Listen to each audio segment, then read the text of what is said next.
तो बेसिकली अगर हम कल का देखें थोड़ा-सा तो हमने वो देख लिया था 1991 में किस तरीके से बैंकिंग में रिफ़ॉर्म्स आए, नरसिम्हन कमेटी के क्या रिकमेंडेशंस थे, ना वो काफ़ी अच्छे से हम देख लिए थे। नेशनलाइज़ेशन क्यों हुआ, ऐसी क्या वजह थी जिसकी वजह से बैंकिंग का नेशनलाइज़ेशन हुआ, उससे क्या इम्पैक्ट पड़ा, आरआरबीज़ और कोऑपरेटिव बैंक में क्या डिफरेंस है, ये भी देख लिया था बेसिकली, है ना? मतलब काफ़ी हद तक हमने चीज़ें ये कर ली थी। नेक्स्ट टॉपिक करते हैं हम इससे आगे थोड़ा-सा, है ना? नेक्स्ट टॉपिक क्या कि बैंकिंग सेक्टर रिफॉर्म्स भी शायद हमने मतलब ये सब कर लिए थे ना जब मैं नरसिम्हन कमेटी वगैरह के बारे में बताया था, इंटरेस्ट रेट कम करा था, एसएलआर, सीएलआर ये सब, ये आई थिंक हाँ, हम कर चुके हैं।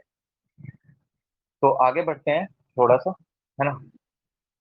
तो आगे बढ़ेंगे तो एक मैं प्रायोरिटी सेक्टर लेंडिंग की बात कर रहा था।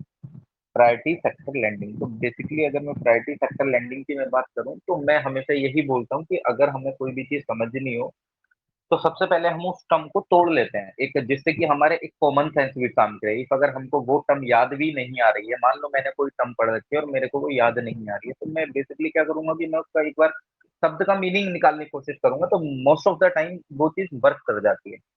तो जैसे मैंने बोला कि प्रायोरिटी सेक्टर लेंडिंग यानी कि प्रायोरिटी यानी कि कुछ ऐसा एरिया तो है जिसको मेरे को प्रायोरिटी पे रखना पड़ेगा। जस्ट लाइक अगर मैं यूपीएससी की स्टडीज कर रहा हूँ या अदर एग्जाम्स की स्टडीज कर रहा हूँ, तो मेरे लिए क्या होगा, ये किसी और एस्पिरेंट के लिए भी, तो उसकी प्रायोरिटी सबसे पहले होती है कि यूपीएससी क्लैरिफाई हो जाए।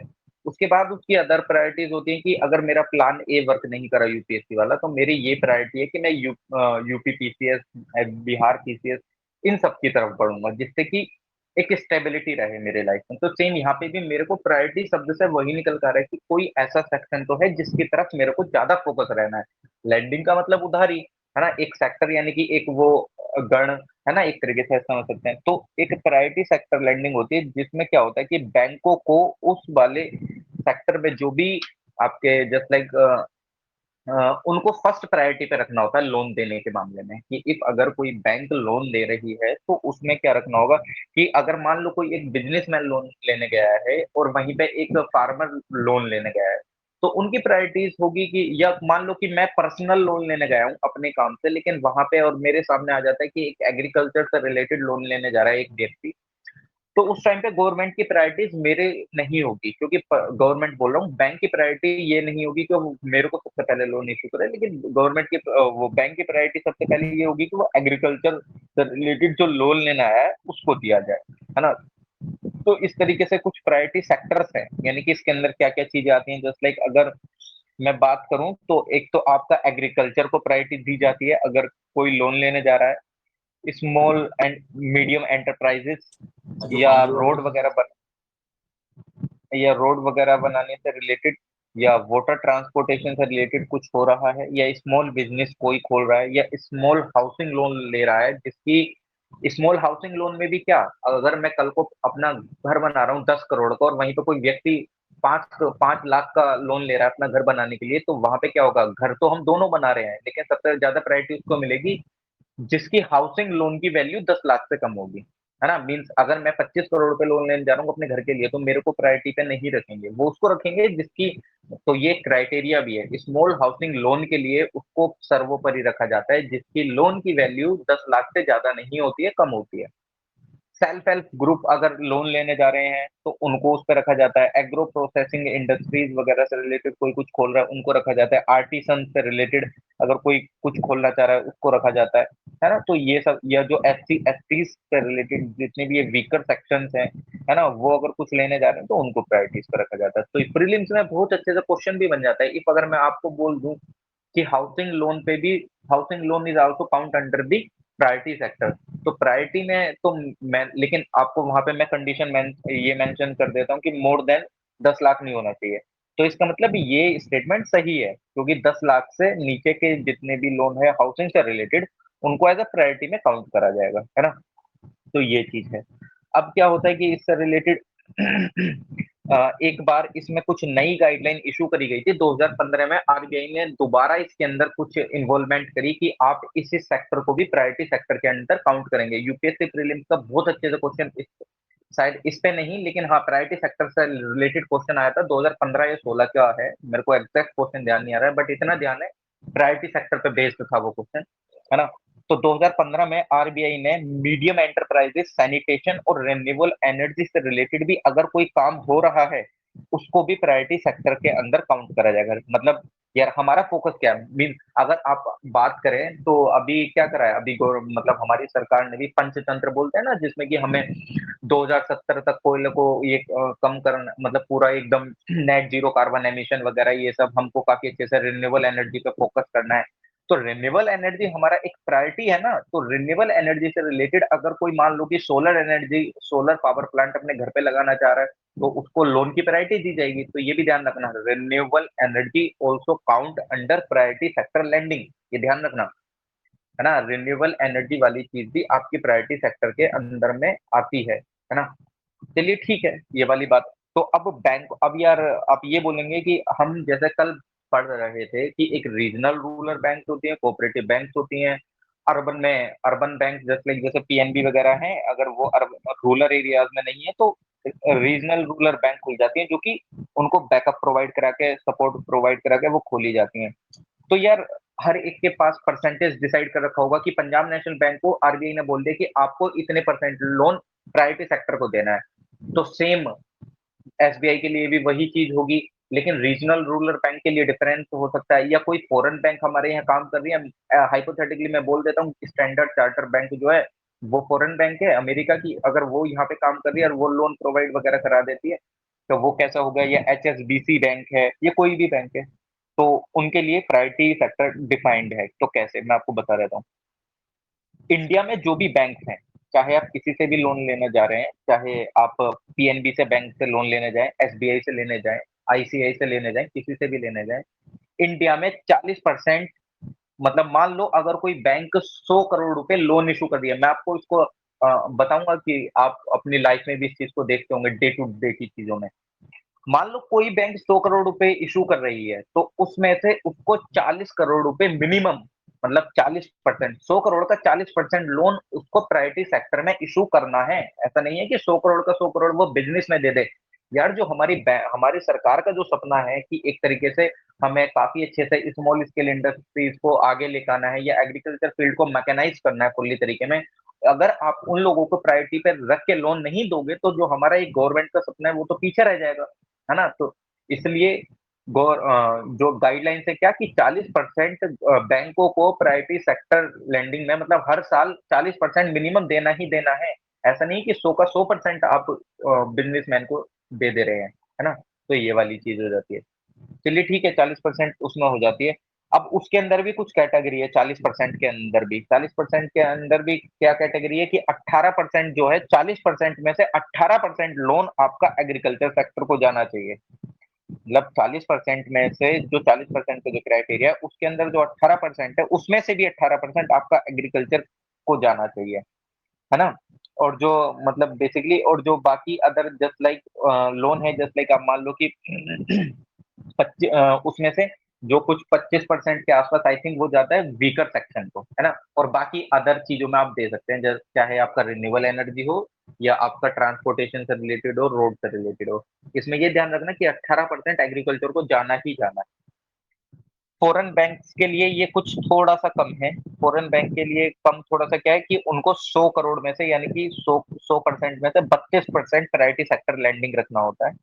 लेकिन इंडियन बैंक्स के लिए क्या है, 40% उसको रखना होता है प्रायोरिटी सेक्टर के लिए। लेकिन फॉरेन बैंक्स को है कि उनको 32% रखना होता है, ये ध्यान रखना, है ना। तो ये वाली चीज थोड़ी सी याद रखने वाली है, इसको आप अच्छे से ध्यान रखें। अभी नरसिम्हन कमेटी सेकंड की रिकमेंडेशन देखेंगे, लेकिन मैं हमेशा वही चीज बोलता हूँ कि मैं थोड़ा सा चीजों को लिंक करके ले जाने की ज्यादा कोशिश करता हूँ। तो जिस जहाँ पे नरसिम्हन कमेटी सेकंड की रिक्वायरमेंट आएगी, मैं अब्सोल्युटली उससे पहले जरूर बताऊंगा। तो अभी हम थोड़ा सा आगे बढ़ते हैं इससे। और नरसिम्हन कमेटी फर्स्ट की, जैसा हमने कल रिकमेंडेशन देखी थी, ऐसी नरसिम्हन कमेटी सेकंड बैठी थी 1998 में। लेकिन अभी जब आपको उसकी जरूरत महसूस नहीं होगी कि वो क्यों बैठी थी, ऐसा क्या हुआ था, तो तब तक आप उसको लिंक नहीं कर पाएंगे। तो उससे पहले ये बताना जरूरी होगा कि वो ऐसी क्या कंडीशन उत्पन्न हुई मार्केट में, जो कि नरसिम्हन कमेटी सेकंड को भी बैठाना पड़ा, है ना। तो उससे पहले हम कुछ और देखते हैं। फिर जब हमको रीजन, जब मान लो कि हाँ, मोबाइल स्मार्टफोन की आने मार्केट में क्या जरूरत पड़ी, जब हमें उसकी कोई मतलब एक तरीके से जब हमें किसी की वो नहीं पता होगी कि हाँ एक तरीके से जरूरत तो हम उसको काफ़ी अच्छे से लिंक नहीं कर पाएँगे। तो आगे चलते हैं, थोड़ा-सा देखते हैं। आपने टर्म सुनी होंगी एनपीए, स्ट्रेस्ड एसेट्स वगैरह। एसेट्स और लायबिलिटीज़ में आप लोगों को काफ़ी अच्छे से क्लैरिफ़िकेशन होगा, तो अभी मैं उस पे इतना फ़ोकस नहीं करूँगा क्योंकि वो हम पहले भी डिस्कस कर चुके हैं काफ़ी अच्छे से। एसेट्स और लायबिलिटीज़ में क्या डिफ़रेंस होता है। चलिए ठीक है, एसेट्स और लायबिलिटीज़ में हमको काफ़ी अच्छे से डिफ़रेंस पता है, तो हम थोड़ा-सा चीज़ों पे आ जाते हैं ना, हमारी सरकार बोलती रहती है, "अरे यार एनपीए इतना हो गया, इतना एनपीए हो गया, इतना स्ट्रेस्ड एसेट्स है, ये है, वो है, इतना हमको रिकवर करना है, इंसॉल्वेंसी बैंकरप्सी कोड आएगा, इंसॉल" ये सारी चीज़ें भी अभी देख लेते हैं। 1 सेकंड रुकिएगा यार, मेरा कार्ड निकल रहा है। 1 सेकंड। है ना। तो एनपीए देखते हैं कि एनपीए क्या है। एनपीए से आप देखो, मैंने बोला हमेशा टर्म को तोड़ो। टर्म को तोड़ेंगे क्या, नॉन परफॉर्मिंग एसेट्स।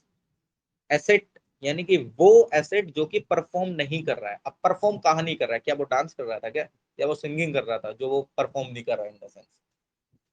तो वो जो एसेट है वो क्या होता है जो कि परफॉर्म नहीं कर पा रहा है। जस्ट मान लेते हैं कि कल को मैं लोन ले लेता हूँ बैंक से, और मान लो 10 करोड़ का मैंने लोन ले लिया है। मैंने 10 करोड़ का लोन 10 साल के लिए लिया है, 10% पे, 10 साल के लिए 10 करोड़ का लोन 10 साल के लिए। अब मान लो मेरी किस्त एक जो ईएमआई जिसको हम बोलते हैं ईएमआई, तो वो मेरी एक ईएमआई बनी है लगभग, मान लेते हैं ओवरऑल मोटा मोटा कि 10 लाख रुपए की बनी है। 10 लाख रुपए की एक ईएमआई है मेरी, और मेरे को हर महीने वो पे करना है ना। तो ऑब्वियसली हमको ये तो पता ही है यार, ईएमआई बनती है अगर आप कोई चीज लेते हैं तो, लोन वगैरह पे। तो मेरी 10 लाख की ईएमआई बन गई है। मैंने पहली ईएमआई काफी अच्छे से दी, दूसरी अच्छे से दी, तीसरी अच्छे से दी, चौथी अच्छे से दी, छठी ईएमआई अच्छे से दी। लेकिन छठी के बाद मान लो कि मेरा बिजनेस अच्छा नहीं चल रहा है, या मैं खुद अपनी स्व इच्छा से नहीं देना चाह रहा हूँ। अब मैंने क्या करा, वो जो ईएमआई है वो डिसकंटिन्यू हो गई मेरी ईएमआई। जब ईएमआई डिसकंटिन्यू हो गई, 1 महीना हुआ, सर बैंक ने मेरे को फोन कर, लेकिन मैं नहीं दे रहा हूँ, मैं रिप्लाई नहीं कर रहा हूँ। ऐसा बहुत होता है, बंदे फोन उठाना बंद कर देते हैं बैंक से जब फोन वगैरह जाता है। दूसरा महीना हुआ, मैंने तब भी नहीं उठाया फोन, मैं ना ही मैंने कुछ रिप्लाई करा, ना ही मैंने कोई पैसा जमा करा। तीसरा महीना हुआ, मैंने तब भी कोई फोन नहीं उठाया, ना ही मैंने कुछ करा। अब यार बैंक टेंशन में आ गई कि यार लगातार इस बंदे को 3 महीने हो गए हैं, इसका 3 महीने से कोई भी रेस्पॉन्स नहीं आ रहा है, ना ही हमको अपना ये पता चल रहा है कि हमारा पैसा रिटर्न भी आएगा कि नहीं आएगा। मतलब बेसिकली यार, बैंक लोन ही इसलिए देती है कि वो इंटरेस्ट का जो पैसा आता है, तो उससे क्या होता है, बैंकिंग का फंक्शंस वगैरह होता है। बैंक तो कहीं से कुछ कमा नहीं रही है, वो हमारे से पैसा लेती है, दूसरों को लोन पे देती है, 8% का लोन कमाती है, मान लो 2% हमें दे देती है, उसको 6% का फायदा हो जाता है। तो 6% में वो अपनी डे टू डे वर्किंग भी करती है उसी में, है ना। तो वो अब उसको लग रहा है यार, मैंने जितना दिया था, मेरा जो प्रिंसिपल अमाउंट है जिसको हम हिंदी में मूल बोल देते हैं, जो मैंने मूलधन दिया था, जो प्रिंसिपल अमाउंट दिया था 10 करोड़, मेरा तो वही नहीं आ रहा है। ब्याज की तो छोड़ो, इंटरेस्ट तो मैं तब कमाऊंगा इस पे। अब यहाँ से एक चीज क्लियर हो जाती है, इस परफॉर्म्ड का मतलब समझे आप, यहाँ पे परफॉर्मिंग एसेट यानी कि वो जो मैंने लोन दिया था, अब उस पे को कोई भी रिटर्न नहीं मिल रहा है। जो एसेट्स वगैरह जो भी उसने गिरवी वगैरह रखे थे, जो भी वो लोन देके गया, वो परफॉर्म ही नहीं कर रहे। मेरे को मूल ही नहीं मिल रहा है। ब्याज तो मेरे को तब मिलेगा, है ना, मेरे को मूल अमाउंट ही नहीं मिल रहा है। तो ब्याज तो तब मिलेगा जिस टाइम पे आप लगातार 90 दिन तक कोई भी पैसा नहीं देते हैं बैंक को। और आप मतलब 90 दिन का मतलब 3 महीने तक, अगर आपने कोई भी अमाउंट नहीं दी है 3 महीने तक, या कोई भी आपने ईएमआई नहीं भरी है सिंपल, तो वो आपका काउंट हो जाता है एनपीए में। बोलते हैं ना, वो हमारा अकाउंट एनपीए में चला जाता है, यानी कि non performing asset. Non performing asset में जाने से बहुत बड़े नुकसान हो जाते हैं। आप काफी अच्छे से आगे लोन लेने लायक नहीं रहते हैं जब तक आपका सिविल स्कोर नहीं सही होता है। वो चीज अलग की बात है, वो हम देखेंगे। आपने देखा होगा ना कभी, अगर आप कभी लोन लेने जाते हैं तो आपका सिविल स्कोर देखते हैं। सिविल स्कोर कुछ नहीं है, वो सिंपल ये दिखाता है कि आप अगर लोन लेते हैं तो आप उसको कितने अच्छे से रिटर्न कर देते हैं, है ना। कि आप लेके तो नहीं बैठ जाते हैं, रिटर्न भी करते हैं कि नहीं करते हैं। अब मैंने वो लोन 3 महीने से नहीं दिया, मेरा बैंक ने वो डाल दिया एनपीए में, कि भाई अब ये परफॉर्म नहीं कर रहा है एसेट, ये एनपीए हो गया है। तो बेसिकली अभी क्या होगा, मेरे तमाम इफेक्ट होना चालू हो जाएगा, मेरे को लोन नहीं मिल पाएगा इन फ्यूचर। काफी अच्छे से मिलेगा, लेकिन जब मेरा क्रेडिट स्कोर काफी अच्छे से होगा और जब मैं उस लोन को चुका दूंगा। तो सिंपल, 90 दिन से ज्यादा कोई भी लोन अगर ओवर ड्यू हो जाता है, dates come under NPA, non performing assets. अब इसके अंदर भी तीन कैटेगरीज हैं। There are three categories under NPA, एक सब स्टैंडर्ड, एक डाउटफुल, एक लॉस एसेट होता है। सब स्टैंडर्ड एसेट वो होता है जो एनपीए, मतलब 3 महीने के अंदर तो ये ठीक है, 3 महीने तक अगर मैंने कोई लोन नहीं दिया है वो एनपीए काउंट हो जाएगा, ये तो चलो ठीक है, कोई दिक्कत नहीं है। अब सब स्टैंडर्ड एसेट वो हो जाता है जो, मतलब मान लो कि 3 महीने तो ठीक है कोई नहीं, मैंने फिर आगे 12 महीने तक नहीं दिया है, मतलब 3 महीने तो छोड़ो, मेरा फिर 1 साल हो गया है ना, 1 साल के आसपास हो गया है ना, या 1 साल से थोड़ा 1-2 महीना कम है ना, 1 साल से ज्यादा नहीं, लेकिन 1 साल से थोड़ा बहुत कम है, या 12 महीने हो गए हैं, मतलब 12 महीने तक मैंने कोई पैसा ही नहीं दिया है, या 12 महीने से 1-2 महीना कम मान सकते हो, मतलब रहेगा 12 से कम या 12 के बराबर, तो वो वो काउंट होता है सब स्टैंडर्ड एसेट में। अब वहीं पे अगर कोई 12 महीने से ज्यादा मैं फिर पे नहीं कर रहा हूँ, भले से मेरा अकाउंट एनपीए में चला गया है, क्योंकि एनपीए का क्राइटेरिया क्या है, 3 महीने तक नहीं पे करा तो एनपीए में चला गया। अब मेरे को 1 साल हो गया, मैं 1 साल तक तब भी पे नहीं कर रहा हूँ, 1 साल से ज्यादा हो गया, मोर देन 12 मंथ्स, तो ये काउंट होता है किसमें, डाउटफुल एसेट में। डाउटफुल क्या है यार सर, मतलब बैंक है वो भी पूरे डाउट में आ जाती है, भाई इसको तो 1 साल हो गया तो कुछ हमारा रिप्लाई ही नहीं कर रहा है, कुछ पैसे ही जमा नहीं कर रहा है, वो भी टेंशन में आ जाती है। आपने अगर किसी को उधारी पे दिया, अगर वो आपका कॉल नहीं उठाएगा, 1 साल हो गया आप उसको कॉल करते हुए, तो आपके दिमाग में भी तो चीजें चलना स्टार्ट हो जाएंगी ना, डाउट हो जाएगा, यार ये तो मेरा इतना अच्छा दोस्त था, ये वैसे था वैसे था, आपके दिमाग में भी डाउट होना स्टार्ट हो जाएगा। अब थर्ड कैटेगरी आती है लॉस एसेट। लॉस एसेट क्या होती है कि मान लो जिस टाइम पे मतलब कोई भी अमाउंट एक तरीके से नहीं मिल रहा है, फिर वो नीलामी वगैरह वाली लास्ट कंडीशन आ जाती है, जिस टाइम पे हम सरफासी एक्ट वगैरह देखेंगे कि सरफासी एक्ट के थ्रू कैसा कैसा क्या क्या होता है। तो लॉस एसेट यहाँ नहीं कि आपको आपको एक उम्मीद ही खत्म हो गया भाई कि अब यहाँ से रिटर्न आएगा भी कि नहीं आएगा, तो आरबीआई वगैरह इन सब का काफी अच्छे से इंस्पेक्शन करती है, ऑडिट वगैरह करती है ना, तो उसमें देखते हैं कि यार ये तो तुम्हारा प्रिंसिपल ही नहीं आ रहा है, ये तो बहुत दिन हो गए हैं, या इस तरीके से, मतलब इंटरेस्ट तो छोड़ो, उनका प्रिंसिपल अमाउंट भी वापस नहीं मिल रहा है, कई साल हो गए हैं, आरबीआई वगैरह ऑडिट करती है, उन सब चीजों को देखती है, तो यानी कि वहां से कोई उम्मीद ही नहीं रहती आने की, है ना, कुछ है ही नहीं कि भाई अब तो वो हमारे डूब गए पैसे, है ना, एक तरीके से अगर आप नीरव मोदी वगैरह का ये सब सीन देखो, तो वो एक तरीके से लॉस एसेट में ही तो था। वो अलग बात है कि हमने उसके घर की नीलामी वगैरह करी, तो उससे कितना ही रिकवर कर लिया, जितना उसको लोन दिया था उतना रिकवर हुआ, प्रिंसिपल अमाउंट उसका नहीं हुआ, है ना, क्योंकि पीएनबी बैंक ने उसको लेटर ऑफ अंडरटेकिंग तो काफी करोड़ रुपए की इशू करी थी, अब उससे माल्या को भी कितने करोड़ रुपए लोन लिया था उसने भी, है ना, तो उतना तो नहीं आया ना वापस, तो एक तरीके से वो लॉस एसेट की भाई अब तो ये चीजें खत्म ही हो गई हैं, है ना। अब चलो ठीक है यार, आपने बोला कि ठीक है हम इन सब चीजों को समझ गए हैं, बैंक ये सब चीजें कर रही है कि उसने एनपीए में डाल दिया, ये सब चीजें डाल दी हैं, यार अगर मेरा किसी पे कोई पैसा है तो मैं चाहूंगा कि मैं उसको निकाल लूं जैसे तैसे करके, मतलब मैंने आप लोगों ने किसी अपने दोस्त को पैसे दे दिए तो आप सोच, आप उससे बात करने की कोशिश करेंगे, भाई यार एक काम कर, मैंने तुझे 10,000 दिए थे यार, तू मेरे को उस पर ब्याज भी मत दे, तू मेरे को मूल अमाउंट दे दे, अगर मूल अमाउंट भी नहीं दे पा रहा है तो थोड़ा बहुत एडजस्ट कर लेते हैं, थोड़ा बहुत ऊपर नीचे, 10,000 भी तू रिटर्न नहीं कर पा रहा है, इंटरेस्ट तो तू छोड़, अगर तू 10,000 भी नहीं दे पा रहा है, थोड़ा ऊपर नीचे हम एडजस्ट करते हैं, हम 8,000 दे दे यार, मेरे को 7,000 दे दे, तो इस तरीके की हम डीलिंग करते हैं। तो सेम, इफ अगर बैंक को ये हो जाता है कि वो एनपीए में चला गया, कुछ उसको वापस नहीं आ रहा है, तो इस तरीके की डीलिंग बैंक भी करती है। तो अब उस तरीके की डीलिंग्स को अलग अलग नाम से जाना जाता है कि कैसे कैसे क्या होता है।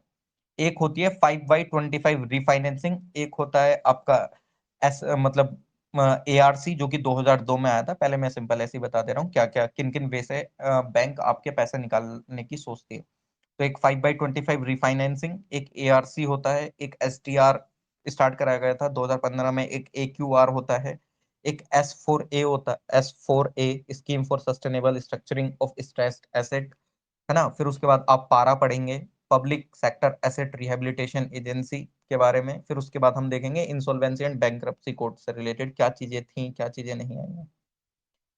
चलिए एक एक करके शुरुआत कर लेते हैं, है ना। ये मेंस के लिए भी इंपॉर्टेंट है और प्रीलिम्स के लिए तो है ही भाई, क्योंकि इकोनॉमिक्स का कहीं से लिंक, मतलब मैंने बोला ना इकोनॉमिक्स लिंकेज के बेसिस पे चलती है, लिंक बना के कुछ भी क्वेश्चन में खुद अब बहुत आसानी से फॉर्म हो सकता है, बहुत इजीली, ऐसा इसमें कुछ नहीं है कि नहीं हो सकता। चलिए ठीक है, देखते हैं। फर्स्ट अगर मैं बात करूं कि यार एनपीए वगैरह तो हो गया है, लेकिन अब एनपीए से सरकार कैसे लेना चाहेगी, मतलब पैसा अगर वो लेना चाहे तो कैसे लेना चाहेगी यार, मतलब कुछ ना कुछ तो उसको तो करना ही पड़ेगा यार, मतलब वो तो लॉस में जा रही है। इस तरीके तो सारी बैंक इतना नुकसान उठा लेंगे कि भाई वो कभी जिंदगी में लोन देने लायक ही नहीं रहेंगी, है ना। तो एक 5/25 रिफाइनेंसिंग है, ये क्या है, ये एक ऑफर होता है, मतलब ऐसा होता है ना किसी को टॉफी डालना कि हमारे पास आएगा, है ना, उस तरीके से एक ये, एक तरीके से ये भी एक तरीके से टॉफी डालते हैं कि यार कुछ ना से कुछ सही तो हमको मिल जाए।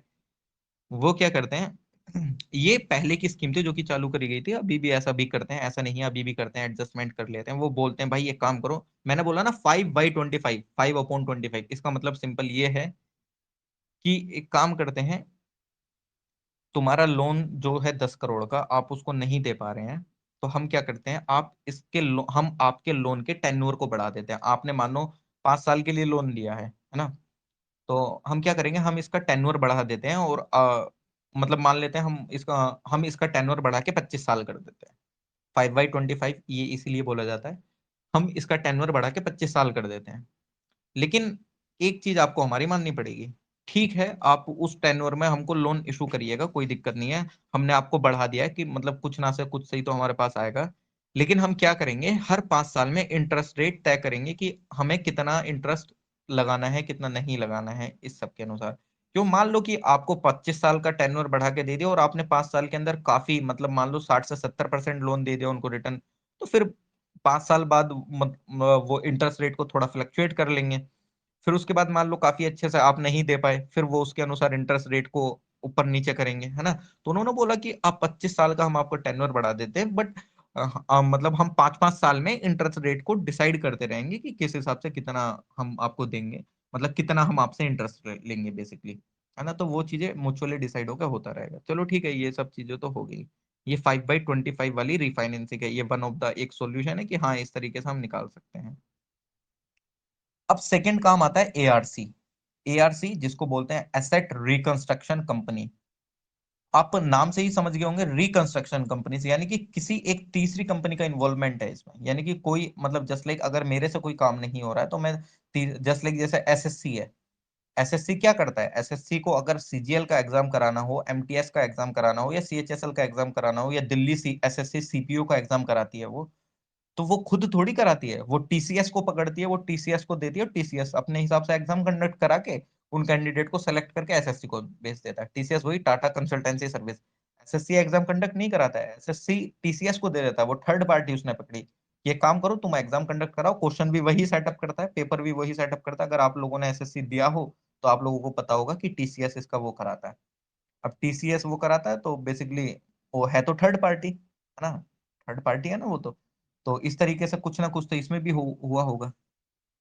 अब इसमें क्या होता है, एसेट रिकंस्ट्रक्शन, यानी कि एसेट को रिकंस्ट्रक्शन करना है, यानी कि एसेट जो हमारा लॉस हो गया है, जो कि एनपीए में चला गया है, उसको वापस मतलब उस पैसे को रिकवर करना है एक तरीके से। अब ये एआरसी वाला कंसेप्ट है, ये निकल के आता है आपके सरफासी एक्ट 2002 से। अब आप बोलेंगे कि यार ये बीच में कहाँ से आ गया सरफासी एक्ट, तो कोई दिक्कत नहीं है, हम सरफासी एक्ट को भी समझेंगे और एआरसी को भी समझेंगे। सरफासी एक्ट को मैं आपको बताता हूँ, पहले इस चीज को रियलाइज कराते हैं। आपने कभी द हिंदू वगैरह तो आप पढ़ते होंगे, उसमें भी चीजें आती हैं। आपने कभी दैनिक जागरण आपने देखा होगा, या अमर उजाला आता है, या हिंदुस्तान टाइम्स आते हैं, उसमें क्या होता है, एक कॉलम आता है लगभग पेज नंबर 10-11 के आसपास। उसमें नीचे लिखा रहता है कि इस मकान की नीलामी होगी आज, इस मकान की ये नीलामी है, अगर आपको कुछ इन्वॉल्वमेंट करनी हो या खरीदना हो तो आप पहुंच सकते हैं उस बैंक में और उस बैंक से वो आप खरीद सकते हैं। अब आप बोलेंगे कि यार किसी का मकान बैंक ऐसे ही बेच देती है, ये क्या सिस्टम है यार, मतलब उस बंदे से पूछा तो चाहिए, ये सब तो करा जाए। तो वो जिस एक्ट के तहत आपका मकान का नीलामी नामा निकालती है पेपर में, न्यूज़पेपर में, चाहे आपका द हिंदू में भी निकालते हैं, द हिंदू की भी चीजें आप देखिएगा, टैक्स एंड कंटेक्स है जस्ट ऊपर वाले, मतलब एडिटोरियल से ऊपर वाले पेजेस में भी आपको देखने को मिल जाएंगी चीजें। तो वो जो आपके मकान की नीलामी का जो एक वो निकालती हैं ब्यूरो, कि हाँ इस मकान की यहाँ नीलामी होगी और आप इस बैंक को अप्रोच कर सकते हैं, तो वो सब किस तहत निकाल रही हैं यार, ये तो वरना गैर कानूनी चीज हो जाएगी, आप किसी के मकान को ऐसे ही बेच दे रहे हैं। तो वो जो मकान को मतलब इन द सेंस नीलामी करी जाती है, वो करी जाती है किस एक्ट के अंदर, सरफासी एक्ट के अंदर। सरफासी एक्ट की अगर फुल फॉर्म बताऊं तो थोड़ी सी बड़ी है, securitization and reconstruction of financial assets and enforcement of security interest act 2002। ये इसकी पूरी फुल फॉर्म है, लेकिन कुछ नहीं है, देखने वही है ना, देखने में बड़ा लग रहा है, बट है कुछ नहीं इसमें। इसमें क्या होता है, इसमें बेसिकली क्या बोलता है, अभी हम एआरसी को समझेंगे, लेकिन मैंने क्या बोला, एआरसी आया है सरफासी एक्ट के बाद, सरफासी एक्ट के अंदर बना है, लेकिन जब हमको सरफासी एक्ट ही नहीं पता है तो हम एआरसी कैसे समझेंगे? तो पहले हमको सरफासी एक्ट थोड़ा सा जानना पड़ेगा, तभी हम उसके बारे में जान पाएंगे। तो जो सरफासी एक्ट है, सरफासी एक्ट के अंदर क्या होता है, जितने भी आपके ये एनपीए के अकाउंट वगैरह चले जाते हैं, है ना? अब इसमें इस सरफासी एक्ट के अंदर क्या सारे इसमें जितने भी एनपीएज हैं वो सारे आते हैं? नहीं, ऐसा नहीं है, जितने भी सारे एनपीएज हैं वो सारे सरफासी एक्ट के अंदर डील नहीं होते हैं। अगर इस तरीके का प्रोसीजर होता कि सारे एनपीए के अकाउंट वगैरह सरफासी एक्ट 2002 के अंदर में डील होते, तो आपका कभी इंसॉल्वेंसी एंड बैंकरप्सी कोड 2016 निकल के ही नहीं आता। तो इसलिए कुछ ना कुछ तो लिमिटेशन होगी इस सरफासी एक्ट में, या सरफासी एक्ट में कुछ लिमिटेशंस हैं जो कि हम देखेंगे। सरफासी एक्ट में लिमिटेशन ये है कि कि इसमें विलफुल डिफॉल्टर को काउंट करा जाता है। विलफुल डिफॉल्टर क्या होता है कि मान लो बैंक को ऐसा लग जाता है, कि ऐसा होता भी है, मैंने देखा भी है, अपनी आंखों से भी देखा है, कि किसी एक पर्सन ने, किसी एक बिजनेसमैन ने लोन ले रखा है, लेकिन वो अपनी स्व इच्छा से, वो सक्षम है लोन देने में, लेकिन वो अपनी स्व इच्छा से नहीं दे पा रहा है, उसका टर्नओवर भी लाखों में हो रहा है, लेकिन वो नहीं देता है। अरे देख लिया जाएगा, वो अपना थोड़ा सा दादागिरी टाइप से दिखाते हैं ना, कि हाँ ठीक है आ जाना यार, हम देख लेंगे, ये वो इस तरीके से करते हैं ना सब। अब वो जो होते हैं वो विलफुल डिफॉल्टर होते हैं, मतलब उनके पास ऐसा नहीं है कि वो गरीब हैं एक तरीके से नहीं दे सकते हैं, या दे पाने में सक्षम नहीं है, वो सक्षम होते हैं, लेकिन वो नहीं देते हैं। तो वो जो विलफुल डिफॉल्टर वाली कंडीशंस है, तो उन डिफॉल्टर्स के लिए बेसिकली सरफासी एक्ट काफी अच्छे से लाया गया है, कि मतलब बैंक को लग जाता है यार, ऑब्वियसली बात है, जब तुम्हारा टर्नओवर हो रहा है तो सारी चीजें पता तो चलेंगी, आपका पैसा कहाँ जा रहा है कहाँ नहीं। तो वो बैंक को सारी चीजें पता चलती हैं भाई, कि यार तुम्हारा इतना लेन देन ये सब हो रहा है, तो वो जो एक विलफुल डिफॉल्टर है उसको टैकल करने के लिए ये लाया गया है। तो इस टैकलिंग कंडीशन में क्या होता है, इसमें क्या करते हैं, सबसे पहले बैंक आपको 60 दिन का नोटिस देती है विलफुल डिफॉल्टर को, जिसके पास मतलब सक्षम है वो, लेकिन वो नहीं दे रहा है पैसा।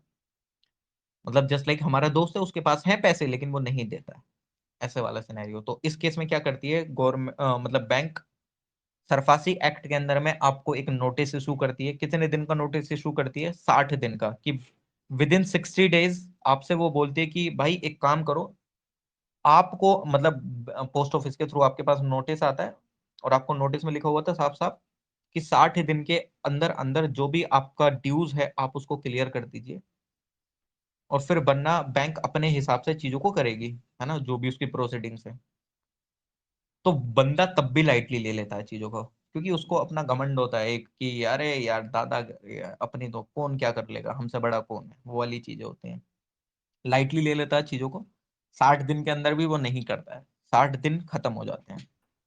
जिस टाइम पे 60 दिन खत्म हो जाते हैं, जैसे ही 60 दिन आपके खत्म हुए उस नोटिस पीरियड के, जैसे ही बैंक से नोटिस आया और नोटिस के 60 दिन खत्म हुए, 2 महीने, तो नोटिस के बाद बैंक अपने हाथ में चीजें ले लेती है। अब उसको कैसे करती है वो, जो आपने एज अ कोलेट्रल बैंक का लोन लेते समय अपना सामान गिरवी रखा था, उसको वो बेचने के लिए पूरा हकदार हो जाती है, वो उसकी पोजेशन ले लेती है, क्योंकि वो आपको 60 दिन का नोटिस इशू कर चुकी है, और उसमें वो आपके लिए पूरा क्लियरली मेंशन कर चुकी है चीजों को, कि अगर आपने 60 दिन के अंदर लोन नहीं पे करा, या आपने बैंक से कोई कांटेक्ट नहीं करा, या जैसे तैसे, तो वो जो आपका पोजेशन है आपकी प्रॉपर्टी का, वो पोजेशन डायरेक्टली ट्रांसफर हो जाएगा बैंक के पास।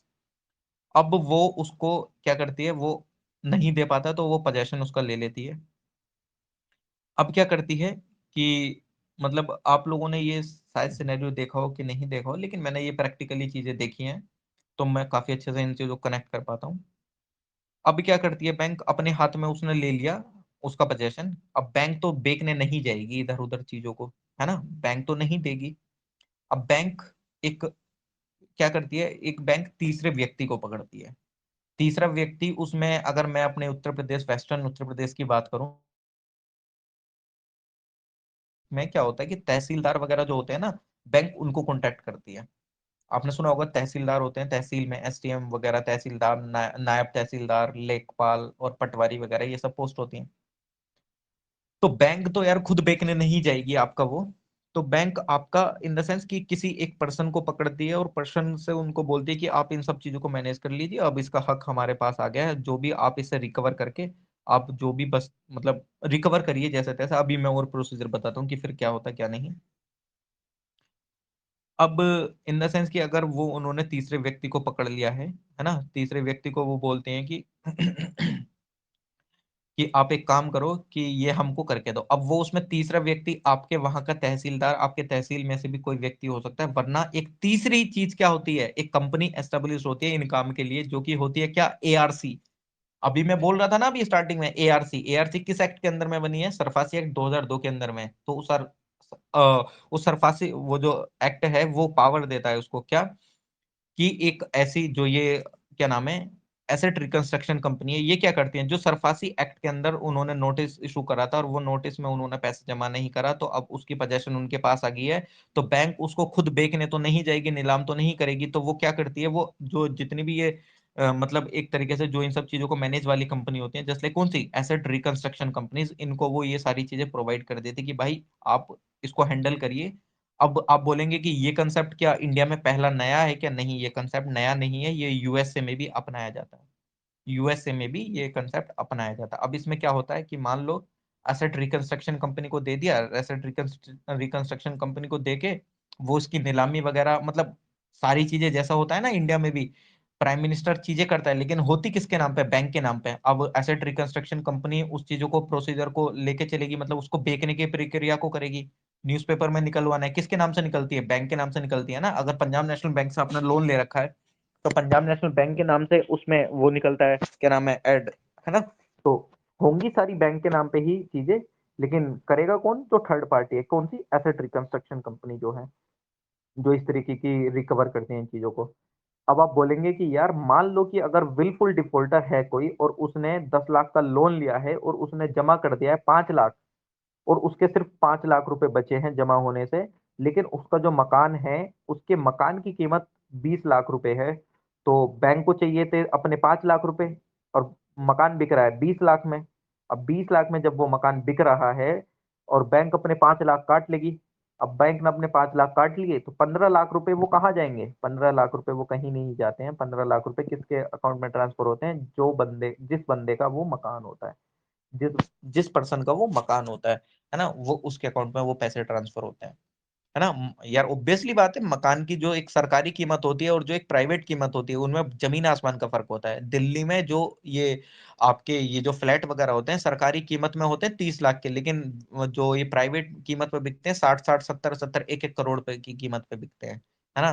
तो जो बिल्डर्स होते हैं वो हमेशा इस चीज का पैसा कैश में लेते हैं, क्योंकि वो गवर्नमेंट की कीमत पे थोड़ी बेचते हैं, वो तो प्राइवेट कीमत पे बेचते हैं। तो सेम वही, वो मकान की कीमत 20 लाख है, 5 लाख बैंक ने अपना काटा, 15 लाख रुपए उस पर्सन के अकाउंट में वो ट्रांसफर कर देते हैं अपना। आई होप कि ये चीज क्लियर हुई होगी। अगर कोई इशू है तो प्लीज बता दीजिएगा, लेकिन मैंने पूरी कोशिश करी है कि इसको काफी अच्छे से क्लियर कर पाऊँ। हुआ क्लियर ये कि नहीं हुआ यार, एक बार प्लीज कोई बता दीजिएगा, सर क्लियर है समझ सर। में आया। है ना। ठीक ठीक, ओके। अगर ये चीज क्लियर हो गई है तो बैक टू द पॉइंट, वही कि जो ये क्या नाम है, एनपीए वगैरह है उनसे रिजोल्व करने का एसेट रिकंस्ट्रक्शन कंपनी पे थे। तो उसके साथ साथ हमने सरफासी एक्ट भी समझ लिया कि सरफासी एक्ट में क्या होता है क्या नहीं होता है ना। चलिए ठीक है, ये सरफासी एक्ट के थ्रू हमने समझ लिया। एक सेकंड रुकिएगा, मैं थोड़ा सा पानी पी लेता हूँ, 1 मिनट बस।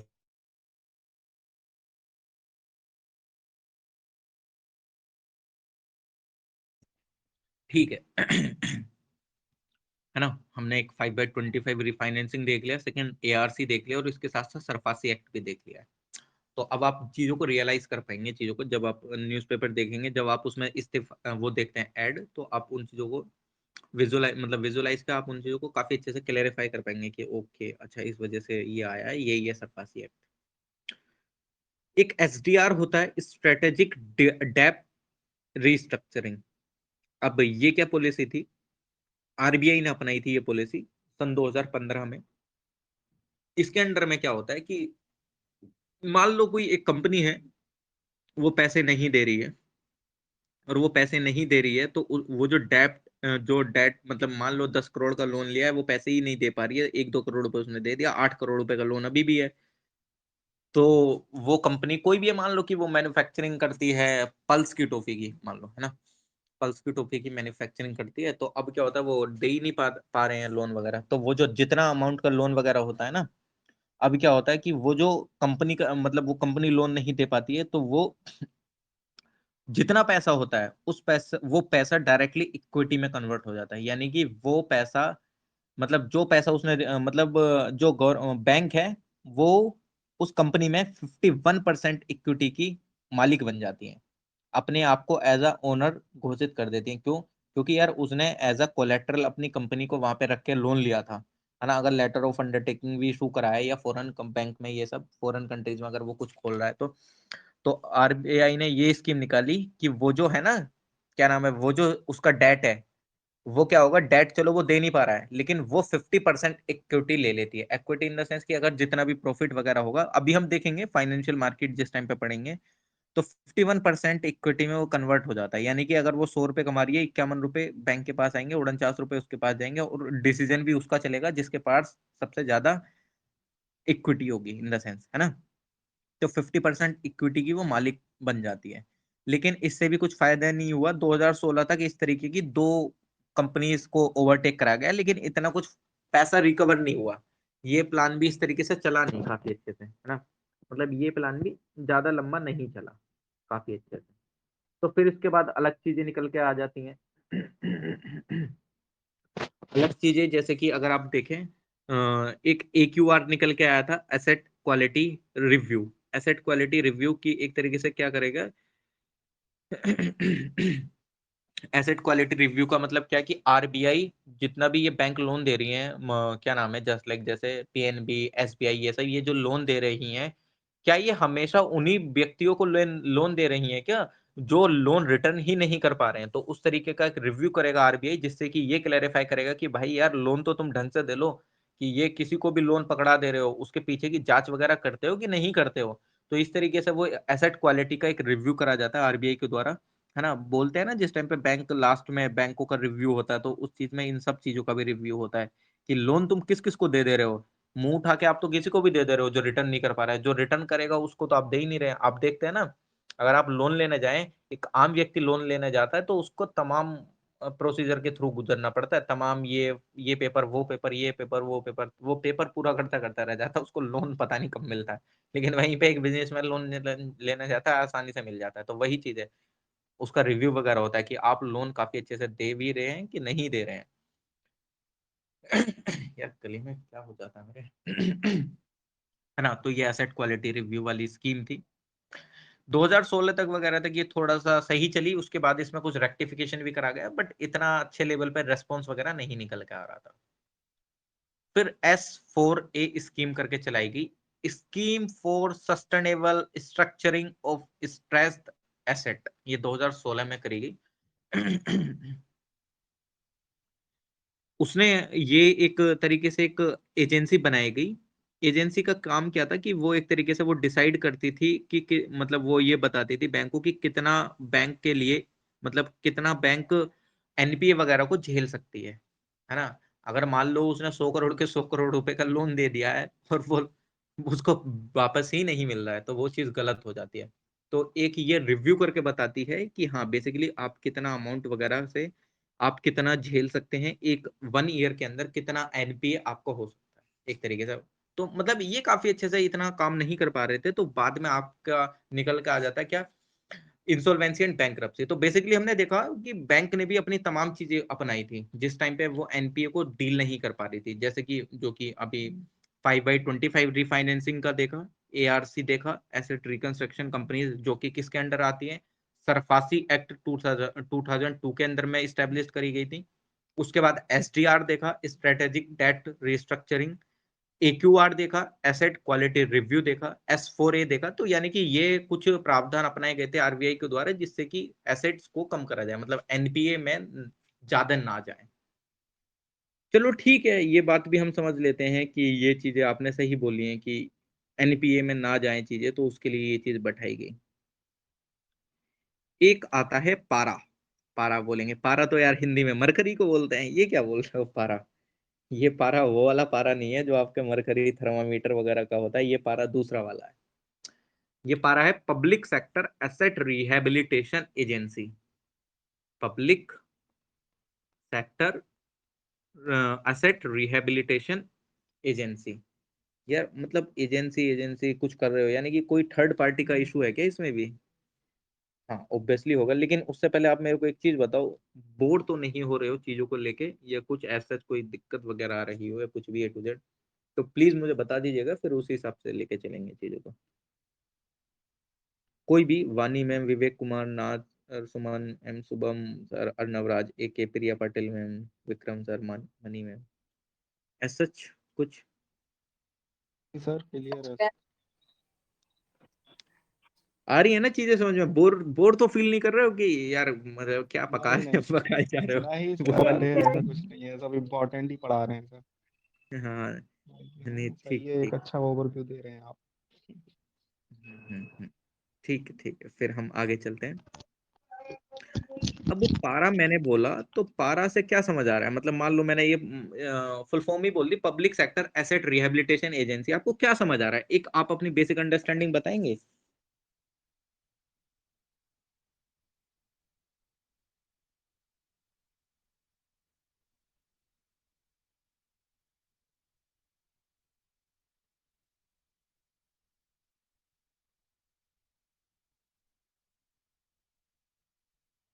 एक बार कुछ भी A to Z जो भी आपको समझ आ रहा हो। सर पारा इसीलिए मतलब स्टैब्लिश कर रहे थे कि जो एनपीए है ना, जो भी अभी तक मतलब कदम उठाए गए थे उनसे कुछ सोल्यूशन निकला नहीं, तो इसलिए इसको स्टैब्लिश करके कुछ मतलब इसको कम सही करने बोल के रहे लिए हैं। एनपीए को, इसीलिए इसको हम्म बनाया गया था। इसी को तो हम्म बैड हम्म बैंक कहते हैं ना, बैड बैंक करके इसी का तो हाँ नाम है। बैड। हम्म। यही था सर इसमें, आई थिंक। नहीं सही बोल रहे हैं, सही बोल रहे हैं बहुत अच्छे से। चलिए ठीक है, इसको हम समझ लेते हैं। अब क्या होता है, कुछ नहीं है, सिंपल, जैसे कि ये मैं अगर इसकी फुल फॉर्म बोलूं, फुल फॉर्म भी एकदम डायरेक्टली बता दे रही है चीजों को, कि public sector asset rehabilitation agency, हमारा होता है ना रिहेबिलिटेशन सेंटर, जिसको काफी नशे की आदत हो जाती है तो उसको रिहेबिलिटेशन सेंटर में, मैं हमेशा वही चीज बोलता हूँ, इन चीजों को हमेशा तोड़ के देखा करो हर एक शब्द को। तो रिहेबिलिटेशन सेंटर में क्या होता है, बेसिकली जिसको एक नशे की आदत लग जाती है, क्या वो एक प्रकार का नशा थोड़ी करता है, तमाम नशे करता है, सिगरेट, गांजा, हीरोइन, चरस, सब सबका नशा कर रहा है ना, उसको आदत पड़ जाती है, तो फिर उसको रिहेबिलिटेशन सेंटर बोला जाता है। तो यानी कि कुछ यार एसेट्स को भी कुछ रिहेबिलिटेशन सेंटर भेजा जाता है, लग रहा है जिस हिसाब से हम समझ रहे हैं फुल फॉर्म को, एग्जैक्टली बात वही है। लेकिन अब अगर भेजा जाता है तो क्या हो जाता है ना, अब अगर भेजा जा रहा है तो क्या, कैसे मतलब कैसे डील करा जाता है। तो हमने एक चीज यहाँ पे ये पाई थी, देखो, हमेशा हम एक चीज अभी तक पीछे जितने भी हम पढ़ रहे हैं वो हमेशा हम यही चीज देख रहे हैं कि बैंकों के पास स्ट्रेस एसेट हो जाता है, मतलब बैंक के पास NPA हो जाता है, ये वो हो जाता है। लेकिन यार आपने एक चीज और भी देखी होगी ना, कुछ कंपनीज भी तो लोन देती है ना, ऐसा थोड़ी है कि सिर्फ बैंक ही दे रही है। आप अगर मैं NBFC की बात करूं, NBFC को अभी एक अलग से पूरा अच्छे से प्रॉपर वे में पढ़ेंगे। NBFC वही non banking financial companies, just like जैसे आदित्य बिरला का NBFC है ना। वो क्या करता है, आप अगर अपना पेटीएम में खोलें, पेटीएम पोस्ट पेड जैसी सुविधा है एक, पेटीएम पोस्ट पेड को जो बैकअप प्रोवाइड करा रहा है वो कौन प्रोवाइड करा रहा है, आदित्य बिरला फाइनेंस ग्रुप। आदित्य बिरला ही पैसे देता है, पेटीएम पैसे नहीं देता है। तो आदित्य बिरला क्या है, एक NBFC है, फाइनेंशियल फाइनेंशियल सॉल्यूशन करके जो उसने अपनी कंपनी बना रखी है। यानी कि वो बैंकिंग की तरह पूरा प्रोसीजर तो नहीं, लेकिन वो क्रेडिट प्रोवाइड कराता है, लोन प्रोवाइड कराता है। आपने देखे होंगे ना कि बोलते हैं अगर बैंक से लोन नहीं मिल रहा तो आइए 2 मिनट में लोन करते हैं, ये वो मतलब इस तरीके के वो करते रहते हैं तमाम चीजें इस तरीके से, है ना। अब क्या होता है कि एक ट्विन बैलेंस शीट प्रॉब्लम उत्पन्न होती है। ट्विन बैलेंस शीट प्रॉब्लम, यार ये क्या नई टर्म आपने बोल दी, ट्विन बैलेंस शीट प्रॉब्लम क्या हो जाती है ये, मतलब ठीक है, बाकी सब चीजें पीछे से ही चल रही थी। तो ये ट्विन बैलेंस शीट सिंड्रोम, कुछ किसी को पता है ट्विन बैलेंस शीट सिंड्रोम क्या होता है, TBS जिसको बोलते हैं। TBS, थोड़ा थोड़ा ट्विन पता बैलेंस है, शीट। थोड़ा थोड़ा पता है बताओ, सर। बताइए बताइए बताइए। सर 3 स्टेप्स में हुआ था। मतलब पहले जो शेड्यूल, मतलब जो बैंक्स थे उन्होंने जो बड़े बड़े आदमियों को था ढेर सारा पैसा दे दिया। फिर वो 2018 में क्राइसिस आ गया, तो उनका जो माल था वो मतलब जो परचेजिंग, मतलब जो बिकना चाहिए वो सब बिका नहीं, फिर वो सब घाटे में चला गया, उन्होंने लोन दे नहीं पाया। ऐसे ही करके प्रोसेस करके 3 स्टेप में होता है सर, इतना ही याद। हम्म। नहीं, सही बोल रहे हैं, बहुत बहुत अच्छे सही बोल अच्छे रहे से नहीं याद आ रहा, बस ऐसे ही। हैं। नहीं नहीं, कोई दिक्कत नहीं है, कोई दिक्कत नहीं है, लेकिन आपने बताया ये बहुत अच्छा था, आप बहुत सही बोल रहे हैं। अच्छा चलो देख लेते हैं ये ट्विन जी। बैलेंस शीट प्रॉब्लम क्या होता है बेसिकली। देखो, ट्विन बैलेंस शीट, ट्विन दो दो बैलेंस शीट। यार दिमाग में सोचो यार, चलो एक बार को मैं बैंक की मानू बैलेंस शीट, बैंक की बैलेंस शीट में आ जाता है लास्ट में कि हाँ चलो इतने लोन वगैरह दिया, इतना आपका एनपीए चल रहा है। तो एक बैलेंस शीट तो वो हो गई कि वो बैंक अपने स्तर पर एनपीए को झेल रही है, मतलब उसको पैसा नहीं मिल रहा है रिटर्न में। एक बैलेंस शीट वो हो गई है जो कि बैंक की लास्ट में ओवरऑल दिखता है कि हाँ इतना इसने लोन दिया, इतना इसका एनपीए में है और इतना इसको रिटर्न नहीं आ रहा। दूसरी बैलेंस शीट किसकी होती है? दूसरी बैलेंस शीट होती है जिसने, जिस कंपनी ने मान लो लोन लिया है उसका कुछ आगे चल ही नहीं रहा है। मतलब यार, अगर कुछ ऐसे भी होते हैं जो कि देने में सक्षम नहीं हो पाते हैं क्योंकि उनका आगे बिजनेस रन नहीं कर पाता है काफी अच्छे से, है ना। मान लो किसी ने कोरोना के दौरान में लोन ले लिया, किसी कंपनी कोई खोल दी, जिस वजह से उसने लोन लिया था वो उसकी कंपनी चल ही नहीं पाई, लोन उस पर चले जा रहा है। तो वो जो सेकंड वाला जो लॉस है वो कंपनी के एंड पे जो हो रहा है, अगर उसका ओवरऑल एनालिसिस करते हैं तो कंपनी को लोन हो रहा है जिस वजह से वो भी नहीं कर पा रहा है। तो एक बैलेंस शीट किसकी? बैंक की। दूसरी बैलेंस शीट उस कंपनी की जिस कंपनी ने लोन लिया है। तो ये एक ट्विन बैलेंस शीट वाली प्रॉब्लम आ गई, क्योंकि ट्विन बैलेंस शीट वाली प्रॉब्लम आपकी इंडियन इकोनॉमी में कुछ इस तरीके से भी आ सकती है। मान लो 1991 के टाइम पे ये काफी अच्छे से करेंसी क्राइसिस हमारे यहाँ हो रहा था, या तमाम इस तरीके से दिक्कत उत्पन्न हो जाती हैं, तो उस दौरान पे ये चीजें ऑब्वियसली बात है कि यार इंडियन इकोनॉमी वैसे डाउन चल रही थी, तो जो मैन्युफैक्चरिंग सेक्टर ने अगर लोन भी ले रखा है तो वो कैसे रिटर्न कर पा रहा होगा, क्योंकि उसका मैन्युफैक्चरिंग सेक्टर चल ही नहीं रहा है, डिमांड है ही नहीं, मार्केट में पैसा है ही नहीं, तो वो कैसे रिपे करेगा। सिचुएशन तो वो वाली है। तो यानी कि जो इस तरीके की जो कॉरपोरेट लोन ले रहे हैं, यानी कि जो बोरोअर है और जो लेंडर है, दोनों को स्ट्रेस है, दोनों स्ट्रेस कंडीशन में है इन द सेंस, है ना। तो ये जो ट्विन बैलेंस शीट प्रॉब्लम को टैकल करने के लिए पारा लाया गया। तो अब आपको ये चीज क्लियर हुई होगी कि ये जो टीबीएस है, ट्विन बैलेंस शीट प्रॉब्लम, इसको टैकल करने के लिए पारा लाया गया है। ये चीज समझ में आई होगी, आई होप कि ये चीज क्लियर भी हुई होगी कि ट्विन बैलेंस शीट कैसे होता है, मतलब क्या है क्या नहीं है ना। अब चलो ठीक है, आपने बता दिया कि ये चीज जब लाई गई है तो टीबीएस इसमें क्या हेल्पफुल करता है, ये क्या है क्या नहीं है, मतलब किस तरीके से हेल्प। मतलब चलो ठीक है, एक बार को वो कंपनी नहीं कर पा रही है, लेकिन यार उधर साइड में जो, एक बार को मैं कंपनी का मान लेता हूँ कि थोड़ा बहुत मैनेजेबल हो जाता है, लेकिन वो बैंक है, बैंक का तो मैनेजेबल होगा नहीं, उसका तो डायरेक्टली ट्रस्ट ब्रेक हो जाएगा। क्यों? क्योंकि जितना उसने लोन दिया है वो सारे कंपनीज वालों को दिया है, लेकिन मैन्युफैक्चरिंग सेक्टर डाउन है तो उनको नहीं वापस मिल पा रहा है। तो बैंक तो आगे फंक्शन ही नहीं कर पाएंगी। बैंक आगे कैसे फंक्शन कर पाएंगी? अगर कोई फार्मर लोन लेने जाए तो उसको लोन कैसे मिलेगा, क्योंकि उस पर तो रिटर्न आया ही नहीं है, तो उनको लोन नहीं मिलेगा। जब लोन नहीं मिलेगा तो इकोनॉमी डाउन हो जाएगी, क्योंकि इकोनॉमी में डिमांड ही नहीं रहेगी चीजों की। तो अब बैंक वाले लेवल पे तो बहुत हद तक दिक्कत आ जाएगी। तो उस चीज को कैसे टैकल करा जाएगा? तो उस चीज को टैकल करने के लिए क्या करा गया है कि एक सेंट्रलाइज्ड अप्रोच को अपनाया गया है। सेंट्रलाइज्ड अप्रोच का मतलब इन द सेंस क्या है जैसे कि ये अभी बोल रहे थे विवेक कुमार जी, बैड बैंक, कि ये तो बैड, आपने अभी सुना भी होगा, बैड बैंक का कंसेप्ट काफी अच्छे से निकल के आ रहा था। लेकिन वो अभी हम और डिटेल्ड में देखेंगे, लेकिन उससे पहले हम पारा में ही देख लेते हैं। ये क्या था, ये क्या करता है, ये बोलता था कि एक तरीके से सेंट्रलाइज एजेंसी है, सेंट्रलाइज एजेंसी का काम करेगी। सेंट्रलाइज एजेंसी का काम क्या कि मतलब सारी चीजें किसी एक के हाथ में आ जाना। यही तो बोलते हैं ना, हम सेंटर को ये बोलते हैं। अभी हम एक तरीके से एक वो लगाने, हम क्रिटिसाइज करने लगे हैं कि जो, अगर आप पॉलिटी की टर्म्स में भी देखें तो हम क्या बोलते हैं, इंडिया का फेडरलिज्म आजकल क्या हो गया, सेंट्रलाइज हो गया। सेंट्रलाइज क्यों बोलते हैं, क्योंकि हम ऐसा बोलते थे कि सारी पावर तो गवर्नमेंट ने अपने हाथ में ले ली है। मैं अपनी तरफ से नहीं बोल रहा हूँ, जो लोग बोल रहे हैं मैं वो बोल रहा हूँ, क्योंकि मेरा एनालिसिस कुछ अलग होगा, आप लोगों का अलग होगा। लेकिन जो बोलते हैं तो सेंट्रलाइज हम मतलब क्या समझते हैं, मतलब किसी एक के हाथ में चीजों का आ जाना। तो हम ये बोलते हैं ना कि इंडियन फेडरलिज्म बिहेव कर रहा है एक सेंट्रलाइजेशन की तरह से, मतलब सारी पावर उसने अपने हाथ में ले ली है।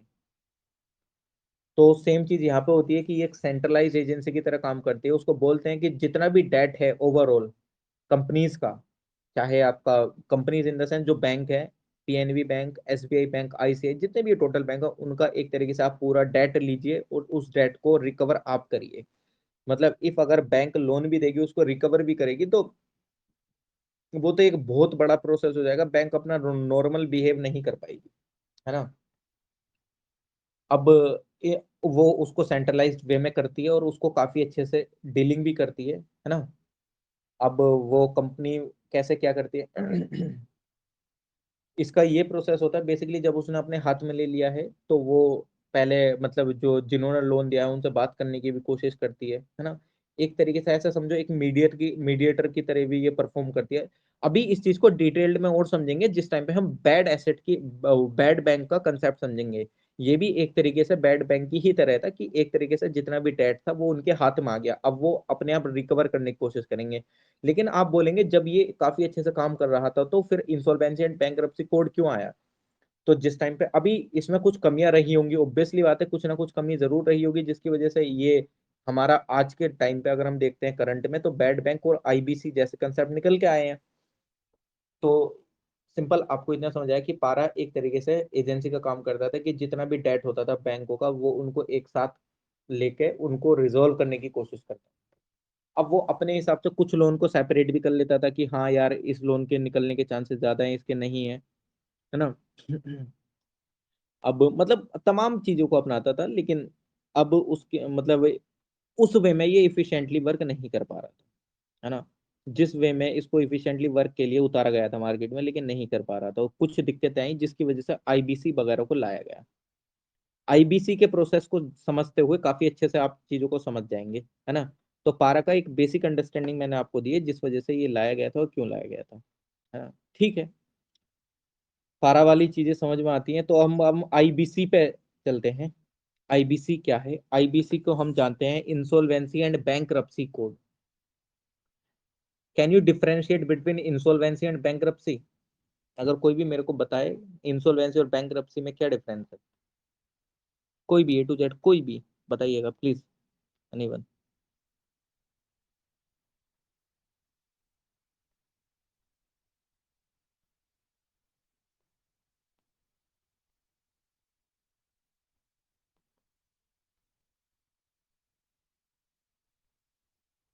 आवाज आ रही है मेरी आप लोगों को। हाँ सर आ रही है। आ रही है सर, आप ही बताइए। नहीं मैं बताऊंगा, क्यों नहीं बताऊंगा, जरूर बताऊंगा, है अच्छा ना। मैं एक आपको एक मिनट, चीज मैं गेस हाँ हाँ गेस बताइए। करता हूँ, गेस करता हूँ, क्या मुझे मालूम नहीं फिर भी। बैंकरप्सी मतलब कि वो स्थिति कि जिस समय जो है वो मतलब मैं फर्म हूँ और मैंने जो है कर्ज लिया है, तो मेरी इतनी कुवत नहीं है कि मैं जो है वो कर्ज जो है वो रिटर्न करूँ, और मैं शायद मेरी इतनी कुवत भी नहीं है। तो ये हुआ मेरे बैंकरप्सी। और अगर हम देखेंगे तो जो आपने कहा इंश्योरेंस है, वो स्थिति होती है जब जब मैं धन वापस देना तो चाहता हूँ लेकिन उतना अमाउंट में नहीं दे सकता या फिर चुका नहीं सकता, जहां तक मैं गेस कर रहा हूँ। हम्म। ठीक है, आप कंटिन्यू कर। नहीं बहुत सही, है ना। अच्छा बताया आपने, कोई दिक्कत नहीं है, मेरे को समझ आया जो आपका पॉइंट ऑफ व्यू आप कहने का बोल रहे थे। चलो मैं बताता हूँ, मैं हमेशा अभी भी एक चीज पर जोर देना चाहूंगा। देखो यूपीएससी इज ऑल अबाउट कि आपके कंसेप्ट हमेशा क्लियर होना चाहिए, कि ऐसा कोई भी चीज नहीं रहनी चाहिए। हम हमेशा बोलते हैं कि यूपीएससी मांगता है कंसेप्ट, कि आपकी कंसेप्चुअल क्लैरिटी अच्छे से होनी चाहिए, है ना। तो अगर हम कोई भी चीज पढ़ रहे हैं ना आईबीसी वगैरह, तो हमको छोटी छोटी चीजों का पता होना चाहिए कि इंसॉल्वेंसी और बैंकरप्सी में अगर हमको डिफरेंस पता है तो काफी अच्छे से हम इंसॉल्वेंसी और बैंकरप्सी के बारे में जान पाएंगे। वरना जब हमको एक बेसिक अंडरस्टैंडिंग नहीं है तो थोड़ा सा कहीं ना कहीं दिक्कत आएगी। आप समझ लेंगे आईबीसी क्या है, किस वजह से लाया गया है, सारी चीजें समझ लेंगे, लेकिन एक जो क्लैरिटी वाला पार्ट होता है ना, वो कहीं ना कहीं थोड़ा सा रह जाएगा। तो बैंकरप्सी और इंसॉल्वेंसी में ज्यादा डिफरेंस नहीं है। इंसॉल्वेंसी एक वो फाइनेंशियल स्टेट आ जाती है जहां पे पर्सन मतलब डेट को काफी अच्छे से नहीं दे पाता है, जो उसके ऊपर उधारी होती है, जो उसने बैंक से लोन ले रखा होता है, वो उसको काफी अच्छे से नहीं पे कर पाता है ऑन टाइम। अब तो बैंकरप्सी में क्या हो जाता है? हाँ, कुछ कोई बोल रहे हैं, बताइएगा। बस एक वर्ड बोला, दिवालियापन हो गया ऐसे। हाँ, मतलब वो नहीं दे पा रहा है, वो उस कंडीशन में नहीं है कि वो ऑन टाइम पेमेंट वगैरह कर पा रहा है ना। वो काफी अच्छे से पेमेंट वगैरह नहीं दे पाता है। लेकिन बैंकरप्सी एक तरीके से एक लीगल प्रोसेस है जिसमें क्या होता है कि जो एक इंडिविजुअल है वो अपने आप को डिक्लेयर कर देता है कि वो अब इतना सक्षम नहीं है कि वो आगे आपको पेमेंट देगा कि नहीं देगा। वो कोर्ट ऑर्डर के थ्रू या लीगल कोई प्रोसीजर के थ्रू देता है। लेकिन इंसॉल्वेंसी एक अपने आप में एक तरीके से वो लीगल प्रोसीजर, मतलब ऐसा नहीं है कि उसमें लीगल प्रोसीजर अपनाना पड़ता है ये सब करने के लिए, है ना। लेकिन इंसॉल्वेंसी में क्या है, वो बैंकरप्सी क्या है, एक लीगल प्रोसेस है जिसमें ये होता है कि जो इंडिविजुअल है वो अपने आप को खुद डिक्लेयर कर देता है कि वो अब इससे ज्यादा पैसे नहीं दे पाएगा। अब आपको जो भी करना हो आप यू कैन कैरी ऑन, है ना, जो आपको इन सब चीजों मतलब जो भी ए टू जेड, है ना। तो ये एक बेसिक सा डिफरेंस आ जाता है कि इंसॉल्वेंसी, अब इन दोनों चीजों को डील करने के लिए हमारी गवर्नमेंट लेकर आई है इंसॉल्वेंसी एंड बैंकरप्सी, कहाँ, भारत में। अब इसमें क्या होता है आईबीसी में, आईबीसी 2000, अब अच्छा आप लोगों को इसके बारे में कुछ पता है थोड़ा बहुत भी? अगर आप लोगों को पता है तो कुछ बताइएगा आईबीसी के बारे में, सर कुछ थोड़ा भी ए थोड़ा टू पता जेड। है। ये सर हाँ, थोड़ा थोड़ा बताइए तो बताइए। पता है। सर इसमें बताइए ये बताइए। होता है जैसे कि कोई फर्म है उसने लोन ले रखा है। अगर वो मतलब चुकाना चाहता है लेकिन वो जो टाइम पीरियड दिया गया है उसमें नहीं देना चाहता है, तो जो आईबीसी है ये एक मतलब ये फर्म को बुलाती है और इसमें एक मैनेजर मतलब नियुक्त होता है। फिर वो इनसे बात करता है, उधर जो दूसरा होता है मतलब उनको बुला के इनवाइट करते हैं। तो इनको मतलब डील करके बोला जाता है कि तुम्हारा अगर 10 साल का मतलब लोन तुम देना चाहते तो उसको तुम बढ़ा के 15 कर दो, जो इंटरेस्ट रेट है उसको थोड़ा सा कम कर दो। अगर ऐसे करके पे कर लेते हो तो ठीक है। अगर वो भी ये भी नहीं होता है और ये प्रोसेस थोड़ा सा जल्दी होता है, मतलब शायद 270 या कुछ ऐसे दिनों में कंप्लीट करना होता है। अगर इसमें भी नहीं हो पाता है तो उसके बाद इसकी मतलब जो संपत्ति होती है उसको जब्त करके जो भी बेचा ऐचा जाता है, दूसरे फर्म को लाके बेच के, और ये सॉर्ट आउट किया जाता है। सही बोल रहे हैं। बहुत सर अच्छा, बस बहुत अच्छा। बाकी आप नहीं, बहुत। बताइए। हाँ हाँ, मैं बताता हूँ, जरूर बताता हूँ। 9:04 हो गया वैसे। कर लीजिए सर। करते हैं क्यों नहीं करते हैं, जरूर करते हैं।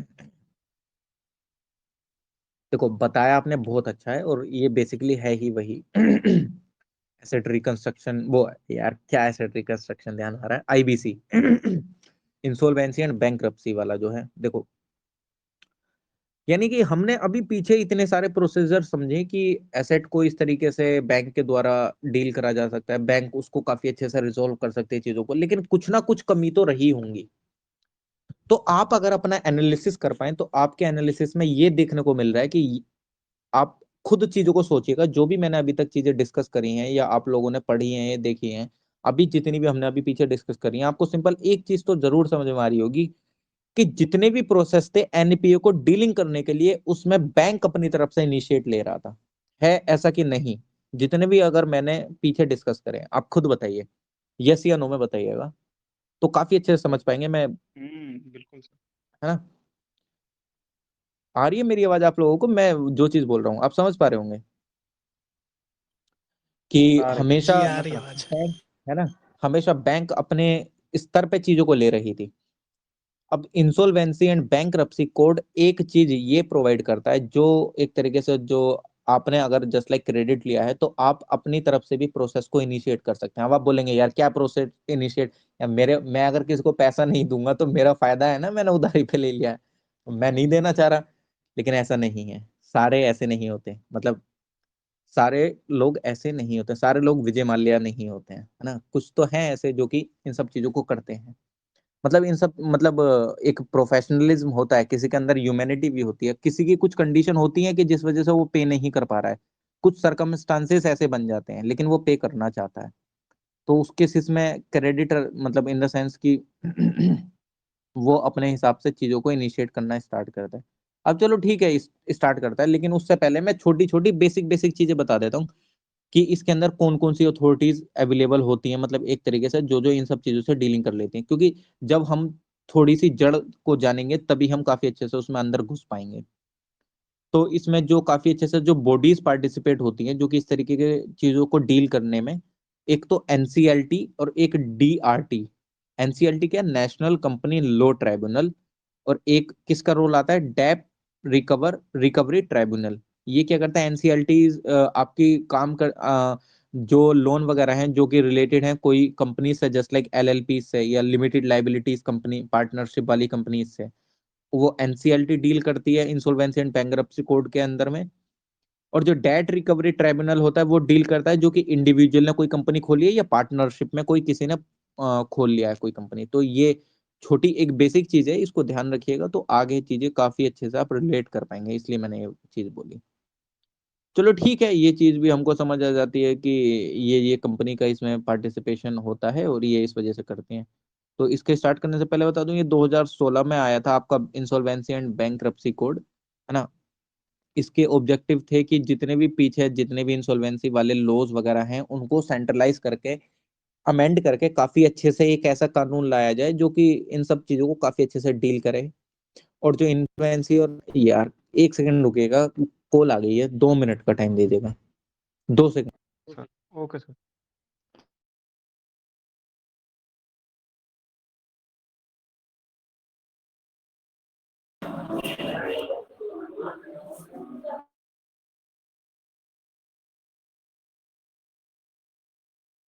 एडमिन मैम, आपका ये फर्स्ट अटेम्प्ट है क्या?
हेलो, मेरी आवाज आ रही है?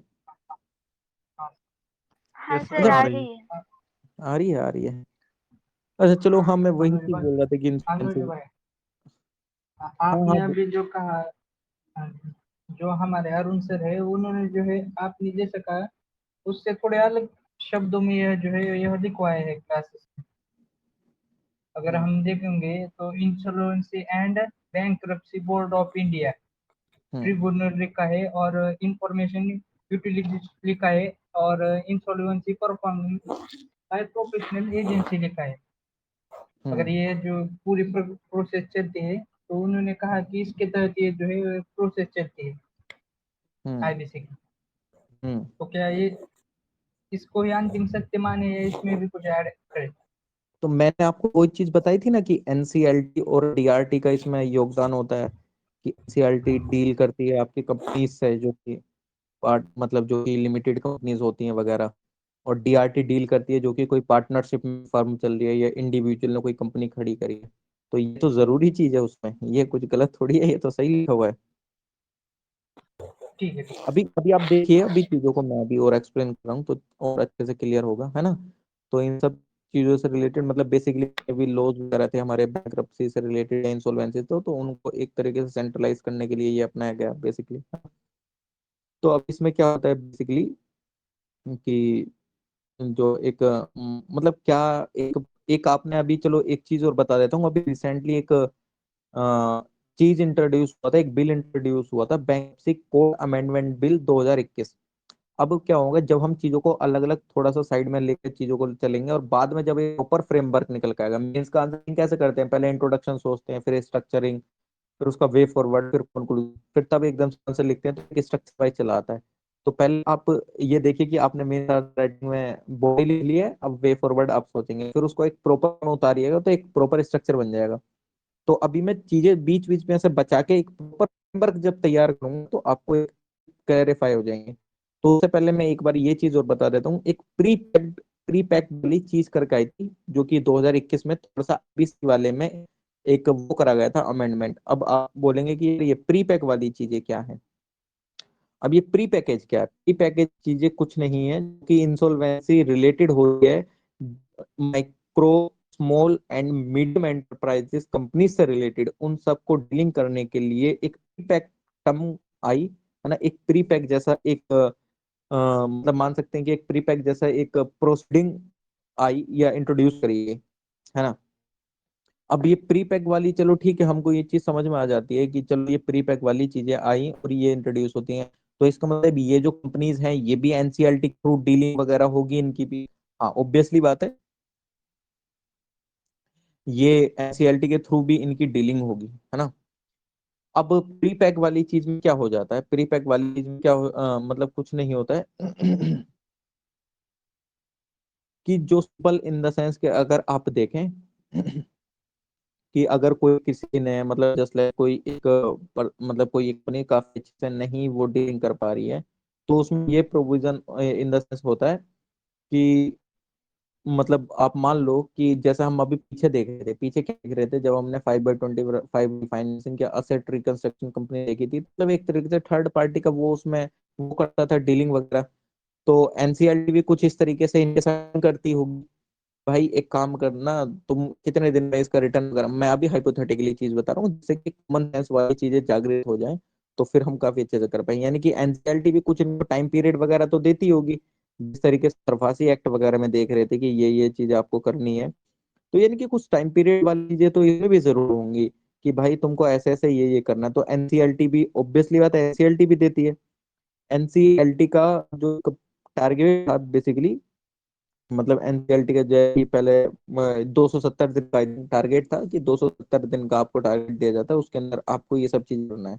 तो मतलब ये इसका पहले था कि 270 दिन के अंदर आपको कर देना है, फिर बाद में ये इसको रिड्यूस वगैरह भी करा था, है ना। ये लिमिटेड भी होता है, ऐसा नहीं है कि सब कंपनीज पे ये 270 का ही वैलिड होता है, किसी को 90 दिन का टाइम दिया जाता है ना, और किसी को 120 दिन का भी टाइम दिया जाता है ना। मैंने अभी आपको बेसिक बेसिक चीजें बताई कि एनसीएलटी भी कुछ ना कुछ इस तरीके का प्रोसीजर अपनाती है, यानी कि कुछ ऐसा उनको रिजोल्यूशन के लिए टाइम भी देती है ना। वो टाइम 270 पीरियड का भी, 270 दिन के पीरियड का भी होता है, 120 दिन के का भी होता है, 90 दिन का भी होता है, वो डिपेंड करता है। तो यानी कि ओवरऑल चीजें अगर मैंने अलग अलग साइड करके चीजें बताई, तो हमको ये पता चला इंसॉल्वेंसी लाया इसलिए गया था कि बेसिकली सेंटर मतलब जितने भी इंसॉल्वेंसी से रिलेटेड लॉज हैं उन सबको सैंडलाइज करा जाए, और इंसॉल्वेंसी एंड बैंकरप्सी दोनों अलग अलग चीजें हैं, उनको काफी अच्छे से डील करा जाए। और प्लस जो कंपनीज हैं जितनी भी मतलब कुछ बड़ी कंपनीज है, कुछ छोटी कंपनीज है, उनके लिए भी एक अलग अलग बॉडीज बैठाई गई, एक के लिए एनसीएलटी, एक के लिए डीआरटी। अब फिर उसके बाद हमने देखा एक प्री करके भी चीज आई, प्री पैक्ड यानी कि वो एमएसएमई से रिलेटेड आया था, लेकिन अभी डिटेल में भी जाएंगे। तो अभी मैं सिंपल आपको ऊपर ऊपर से चीजें बताई कि ये चीजें हैं जो कि इसमें इस्तेमाल होंगी, तब आपका एक प्रॉपर फ्रेमवर्क बनेगा। अब इसको पूरे प्रॉपर फ्रेमवर्क में उतारते हैं, है ना। हम करते हैं ना कि हाँ भाई, हमको अगर कोई ड्राइंग बनानी है तो हमको ये वाले कलर भी लगेंगे, ये कलर भी लगेंगे, ये कलर भी, ये कलर भी। तो अभी मैंने आपको सिर्फ कलर बताए हैं कि ये कलर इस्तेमाल होगा ड्राइंग बनाने में। तो अभी हमने वो कलर देख लिए हैं, अब पूरी प्रॉपर ड्राइंग बनाते हैं कि इसके थ्रू कैसे होता है। तो अब आप एक चीज बता दो कि वो पूरी प्रॉपर ड्राइंग आप अभी बनाना चाहते हैं कि कल बनाना चाहते हैं, क्योंकि 9:19 हो गए हैं, तो फिर मैं उसी हिसाब से चीजों को करूं, क्योंकि मिनिमम 15 मिनट से 20 मिनट लगेंगे, है ना, उस पूरी ड्राइंग को बनाने में। लेकिन कलर बता दिए हैं कि इसके अंदर क्या क्या कलर इस्तेमाल होंगे, बताइए कल करें। अरे यार भाई यार, बताइए, विवेक कुमार जी, प्रिया Patil ma'am, money ma'am, Archana Kumari ma'am, sir सुमन। कल करते हैं ना। करते हैं अनुज सर। भैया, नहीं हाँ अभी मुझे करो। आपकी आवाज जो है ना नहीं सुनने में सर बड़ा आनंद कल आता है। अरे नहीं नहीं भाई, वो अमिताभ बच्चन है ना, वो कौन बनेगा करोड़पति में वो उसका सूत्र संचालन करते हैं, तो वो मत पर वो वहां पर जसता है और ये आप पर यहाँ सही है यार। बहुत सही भाई, क्या कनेक्ट करा है। मैं खुद नहीं करना चाह रहा था, अभी चीजें होश पोश हो जाएंगी, है ना। हाँ तो तो ठीक है सर, फिर कल ही ठीक करिए, है कोई ठीक नहीं, है नो ठीक। प्रॉब्लम। हाँ, मैं समझता हूँ चीजों को, टेंशन ना लो, मैं भी एक्सपीरियंस हूँ। मुझे भी पता है कहाँ दिक्कत होती है, हम पे दिमाग के पत्ते उड़ने लगते हैं। अनुज भैया आपका इसके माइक संदर्भ प्रॉब्लम में, कर रहा है। हेलो, शोभा, अच्छा ठीक है शोभा एक नाम मिनट। से जो है, शोभा ठाकुर, माइक इसके इशू कर रहा संदर्भ है। में है ना, मेरे पास कुछ नोट्स भी है, उसे भी कल आप एक्सप्लेन करेंगे क्या? हाँ जरूर यार, क्यों ले रहे हो आप तो, अच्छा क्यों नहीं, जरूर ठीक है करेंगे, ठीक है, बेस्ट है। है ना। क्या इशू है, करेंगे करेंगे। और लेकिन एक चीज बता दे रहा हूँ, ये 50-50 है कि कल का सेशन 12 बजे के आसपास भी हो सकता है, उन या शाम के टाइम वही इशू। अगर मतलब इशू ये है कि अगर मैं अपने घर गया तो फिर 12 बजे के आसपास करेंगे। इफ अगर मैं अपने घर नहीं जाता हूँ इन केस, तो फिर वही टाइमिंग 8 से 9 और वो सब कर लेते हैं, है ना। सर आप मैं जब ये पहले ही बता देता हूँ, सर आप जब कंफर्टेबल हो तभी करिए। है ना। और हम सेशन परसों भी करेंगे, होली के घर दिन से भी। करेंगे क्या सर? हम कहीं से अरे सर एक दिन तो एंजॉय करिए। नहीं, हम सेशन करेंगे, हम तब भी करेंगे, है ना। क्या सही है दिक्कत है। सर। करेंगे, सेशन रहेगा। अभी होली डे में खेला जाता है, इवनिंग में तो खेला नहीं जाता, आराम से कर सकते हो सर। हाँ सेशन करेंगे, आराम से करेंगे, मजे में, क्या दिक्कत है। सही है सर। होली, कुछ लोग होली खेल रहे होंगे लक्ष्मीकांत के साथ, हाइलाइटर के साथ, ये सब कुछ हाँ सर। नहीं। हाइलाइटर खरीद लिए होंगे आप लोगों ने, फिर रंगेंगे काफी अच्छे से, है ना।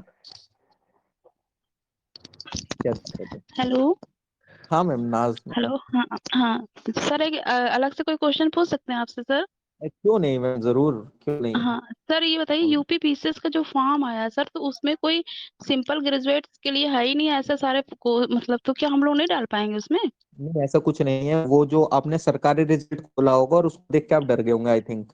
जी हाँ जी जी वही वही। हाँ हाँ, मैं समझ गया। जी। सरकारी रिजल्ट तो में बेसिकली उसने वो पोस्ट दे रखी है जिनके लिए ग्रेजुएशन स्पेशली एलिजिबल है। मतलब अगर जी आपको आरटीओ बनना है, ये सब लॉ से रिलेटेड कुछ है उसमें, अगर आपको लेबर फील्ड में जाना है तो कॉमर्स बैकग्राउंड होना चाहिए। तो वो ओके। स्पेशलाइज फील्ड वाली दे रहे हैं, उसमें डीएसपी वाली पोस्ट भी है आई थिंक, और एसडीएम वाली पोस्ट भी है, उसके ऊपर एलिजिबल ऐसा नहीं जी है। सर, तो कैसे, मतलब जो हम फॉर्म डालते हैं ना तो उसमें वो लिंक ही नहीं आ रहा है, तो कैसे कैसे हो पाएगा सर? क्या लिंक नहीं आ रहा है उसमें? अभी अभी आपने कब खोल के देखा था? 3 तारीख में ओपन हुआ है ना, सर, 3-4 तारीख में आई थिंक। सर अभी मैंने कल देखा है। अच्छा अच्छा, तो एक बार देखिएगा, शायद ओपन हो रहा है, मैं एक बार देख लेता हूँ चेक करके, उसमें ओपन हो रहा है वो वैसे। मैं मेरे को खुद को डालना है, मैं देखता हूँ क्या कर हो रहा है हो यूपीपीसीएस जाता का। है सर, वो स्पेसिफिक पोस्ट लिखते हैं सर, बाकी तो नहीं हाँ लिखते। हाँ, वही स्पेसिफिक पोस्ट। अरे यार उन्होंने तो डेट अजब डाल दी थी। अभी अभी कोई सा एक एग्जाम था, उसकी लास्ट डेट थी, मतलब उसकी लास्ट डेट उन्होंने डाली 5 फरवरी कुछ थी, उस एग्जाम की डेट उन्होंने डाली 10 मार्च 2022। मतलब बंदा पागल हो जाएगा यार देख के। वो हो जाता है उनके साथ। मतलब मैं खुद देख के वो है क्या, जी। मैं खुद देख के उसको वो है क्या, शो यार ये क्या कर दिया इन्होंने। उसमें भी तो हम जैसे नॉर्मल बंदे ही हैं जो उसको टाइप हाँ कर रहे और हैं, क्या, बिल्कुल सर। तो उसमें हो जाता है बहुत बार। कोई नहीं। और मतलब सही चल रहा है ना आप लोगों की स्टडीज वगैरह, हाँ काफी सर, अच्छे से? सब सही चल रहा है एकदम। तो मतलब इस बार तो जी टॉप सर। करने का इरादा है आप लोगों का? अरे सर, एक- टॉप नहीं, बस कुछ हो जाए। जितनी आप लोग हैं यार, काफी अच्छे से रेस्पॉन्स करते हैं। मुझे कभी मैं खुद उसमें आ जाता हूँ, अंडर रेटेड कर लेता हूँ अपने आप को कि यार भाई क्या यार, इतना अरे कंपटीशन बढ़ नहीं, गया है। समझ अरे रही है। नहीं सर, हाँ भाई, आपको मतलब अच्छा पता। आप लोग वो सब मतलब काफी अच्छा। ये अर्चना कुमारी मैम आप दे रहे हैं? तेईस वाला आप कभी शायद आपको देखा नहीं मैंने बोलते हुए वीसी में कभी। तो 2023 आप सेशन लेते हैं काफी अच्छे से, लेकिन मैंने देखा नहीं बोलते हुए आपको। अरे हाँ कल है सर होली, हाँ होली तो कल है, लेकिन दुल्हन बोलते हैं ना शायद 8 तारीख में, जो उसको प्रॉपर वे में खेला जाता है, वो परसों है,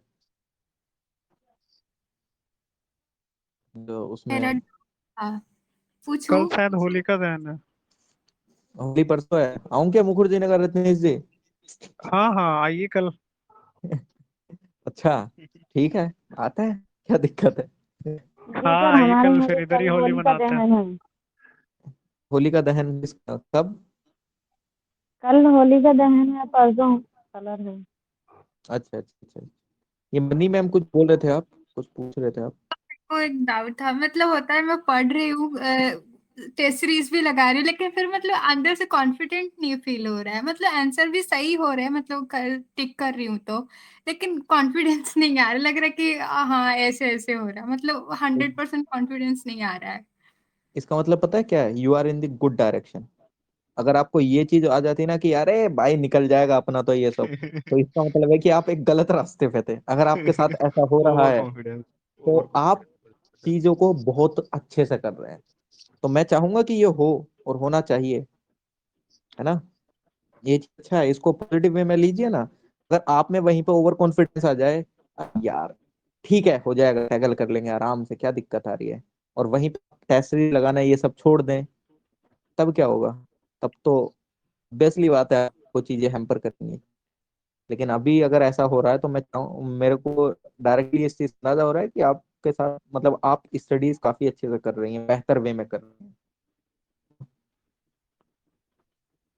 अच्छा, मेरे को ऐसा है ना कि हाँ सॉल्व हो गया, PYQs भी हो जा रहा है, लेकिन वो होता है ना कि अंदर से फुल कॉन्फिडेंस जैसा अरे फील नहीं। मैम टेंशन क्यों ले रहे हैं? अगले बार लिस्ट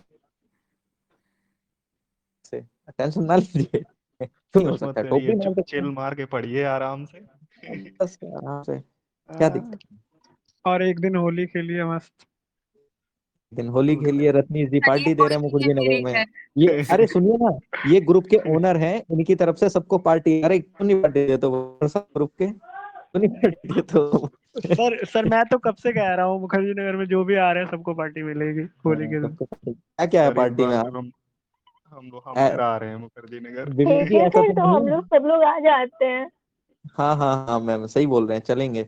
रत्नीश जी ऐसा तो नहीं है कि हम इधर से पैरों पे आए और उधर से पैरों पे आना पाए? ऐसा कुछ नहीं है। आराम से पूरा फ्लैट खाली है, सारे गए हुए घर। तो क्या आराम से होली मतलब है? होगी। मतलब हमको कमरे में बंद करके पीटना पाटना है क्या? फ्लैट गए हुए हैं, खाली हैं। नहीं जो भी होता है ना, जैसे हमको पहली बता रहे बनाते हैं। हैं होली में स्पेशल, तो वो आप लोगों को ही बनाना होगा। अच्छा सही है, सही है यार। देखते हैं हम भी अपना यार, कल जाते हैं कि नहीं जाते हैं, अभी तो कुछ कंफर्म नहीं है। कौन कौन यार आ रहे वो हैं कल? घूम आइए सर, पास में ही है, क्या ही है। भाई मैं सच बता रहा हूँ, मेरा घर भले से पास में है, लेकिन मेरे घर वाले सोचते हैं कि तू तो ऐसा करता है जैसे कहाँ देश विदेश में रह रहा है। मैं एक साल में 2 से 3 बार बहुत मुश्किल से घर जा पाता हूँ। सर आप 2-3 बार जा भी पाते हैं, मैं मुश्किल से एक ही बार जा पाता हूँ। हाँ वही ऐसे ही होता है। आप भी भागलपुर आप बोल तो रहे थे जब हम गए थे बीपीएससी देने। हाँ मैं हाँ, बता हाँ हाँ हाँ। वो भी कब जाते हैं, जब बीपीएससी देना होता है तब जाते हैं घर, नहीं तो वैसे भी नहीं हाँ, जाते। ऐसे ही होता है, वही यस वही सर, जब वही। एग्जाम देना होता है ना तभी घर जाते हैं, ऐसे तो जाना ही नहीं होता है। ये बात तो है, ये बात तो हम समझ रहे हैं। और घर वाले भी नहीं बुलाते हैं, वो तो कहते हैं सिलेक्शन ना हो तब तक आना मत। एग्जैक्टली भाई, एग्जैक्टली ऐसे ही होता है। ये बात सही है,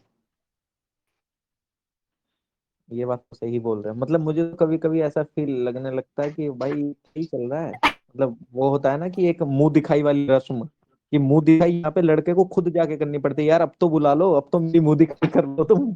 क्यों? वो वाला सीन हो जाता है भाई। 2 दिन के लिए सही कम से कम बुला तो लो। हाँ सर मुंह हमारी, दिखाए में तो इंटर्न भी तो होते होंगे आपके। अरे मैम वो सपने कहाँ है? कौन कौन पैसे दे रहा है यहाँ तो? कल देखना भी पसंद नहीं करेगा। हैरत नहीं सी। हाँ भाई कौन पैसे दे रहा है? क्या भाई, क्या ही करना है। कल तो लड़की मेरी तरफ से पार्टी है, जो भी आ रहे हैं मुखर्जी नगर। भाई मिलता हूँ फिर कल आके बत्रा पे, ठीक है? आप जिस हिसाब से हाँ बोल रहे हो हाँ कल आता हूँ, मैं बत्रा पे मिलता हूँ आपको, आता हूँ। सर सर एड्रेस तो सर सेंड कर दीजिएगा। मेन बत्रा पे आना है, सर एड्रेस क्या पार्टी है में है क्या, पहले ये तो बताइए। तो क्या है सर, पहले ये तो बता हाँ दीजिए। पे तो हाँ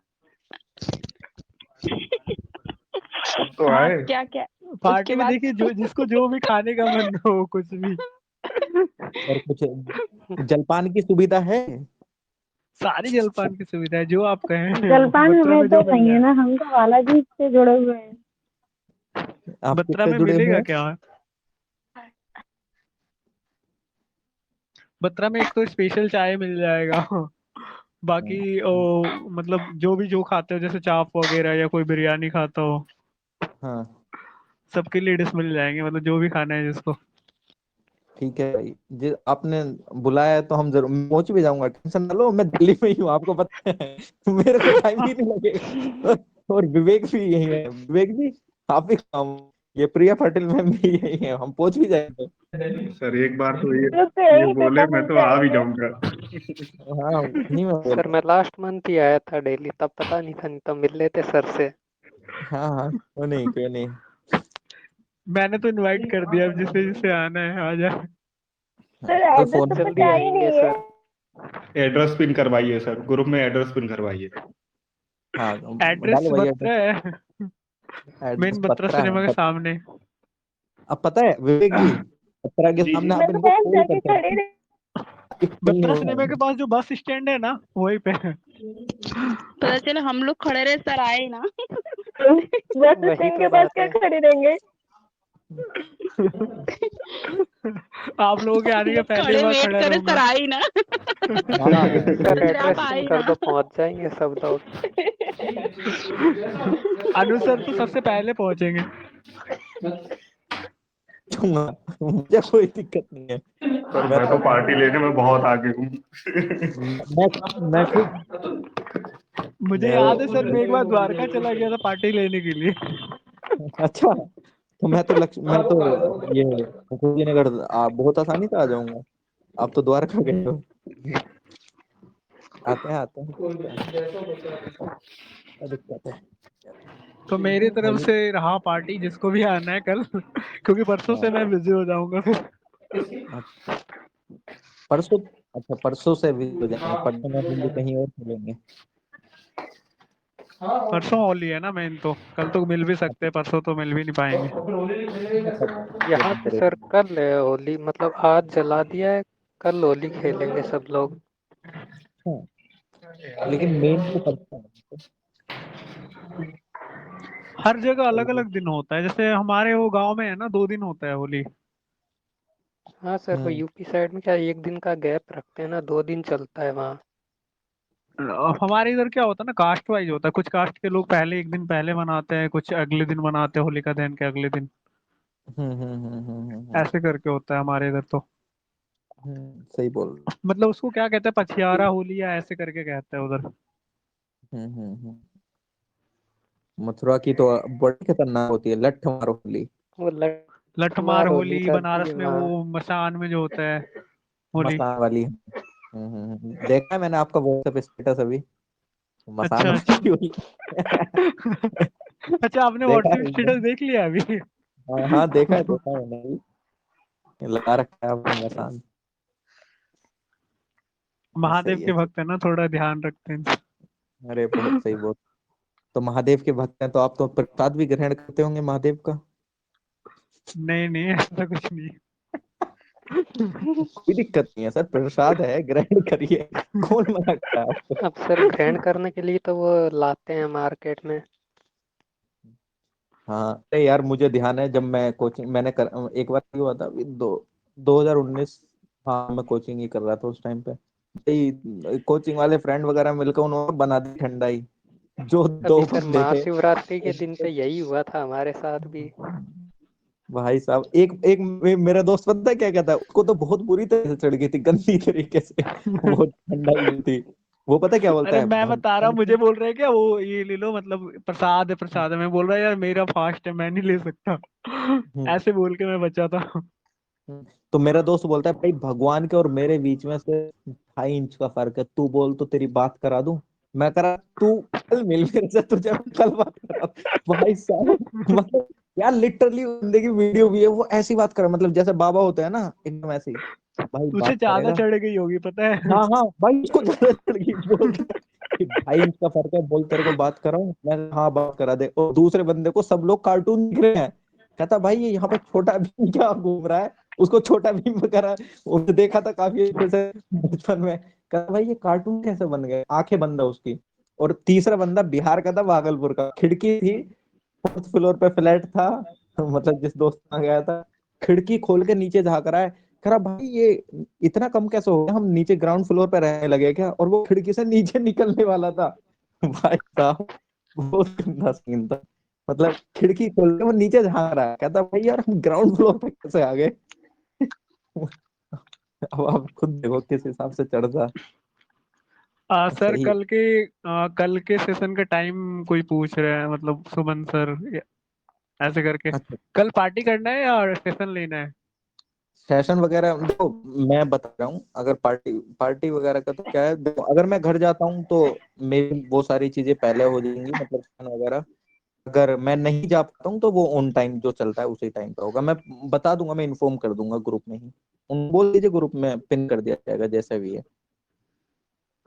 कल तो वैसे भी एक पार्टी है यहाँ पे, एक हल्दी रस्म की। अच्छा अच्छा अच्छा अच्छा, तो आप सीरियसली बुला रहे हैं क्या मेरे को? हाँ बुला रहे हैं, पार्टी देने में, पार्टी में तो करने में तो मजा सही है ना, कि एक दिन चलो पार्टी कर लेते हैं सब लोग मिलके, जो भी यहाँ अच्छा है। सही है, बहुत सही बहुत सही। विवेक जी फिर पहुंचो मुखर्जी नगर। तो विवेक जी आ रहे हैं, आप आ रहे हैं, और कौन कौन आ रहा है? हाँ सबको बुला दीजिए, ये प्रिय पाटिल मैम भी हैं, जो जो यहाँ यहाँ हैं उनको बुला दीजिए। जी सही सर है, फिर जरूर। आइए कल आप लोग हम्म, मिलते हैं बत्रा में। मैं भी यहाँ से बत्रा ही निकलूंगा बुराड़ी से। सही है बहुत सही। चलिए फिर क्या करा जाए, सेशन बंद करा जाए। हाँ हाँ। हाँ okay okay. Happy Holi to everyone in happy advance, Holi वैसे कल है एवरीवन। ना। Same to you. Bye everyone, take care, good night and thanks for participating.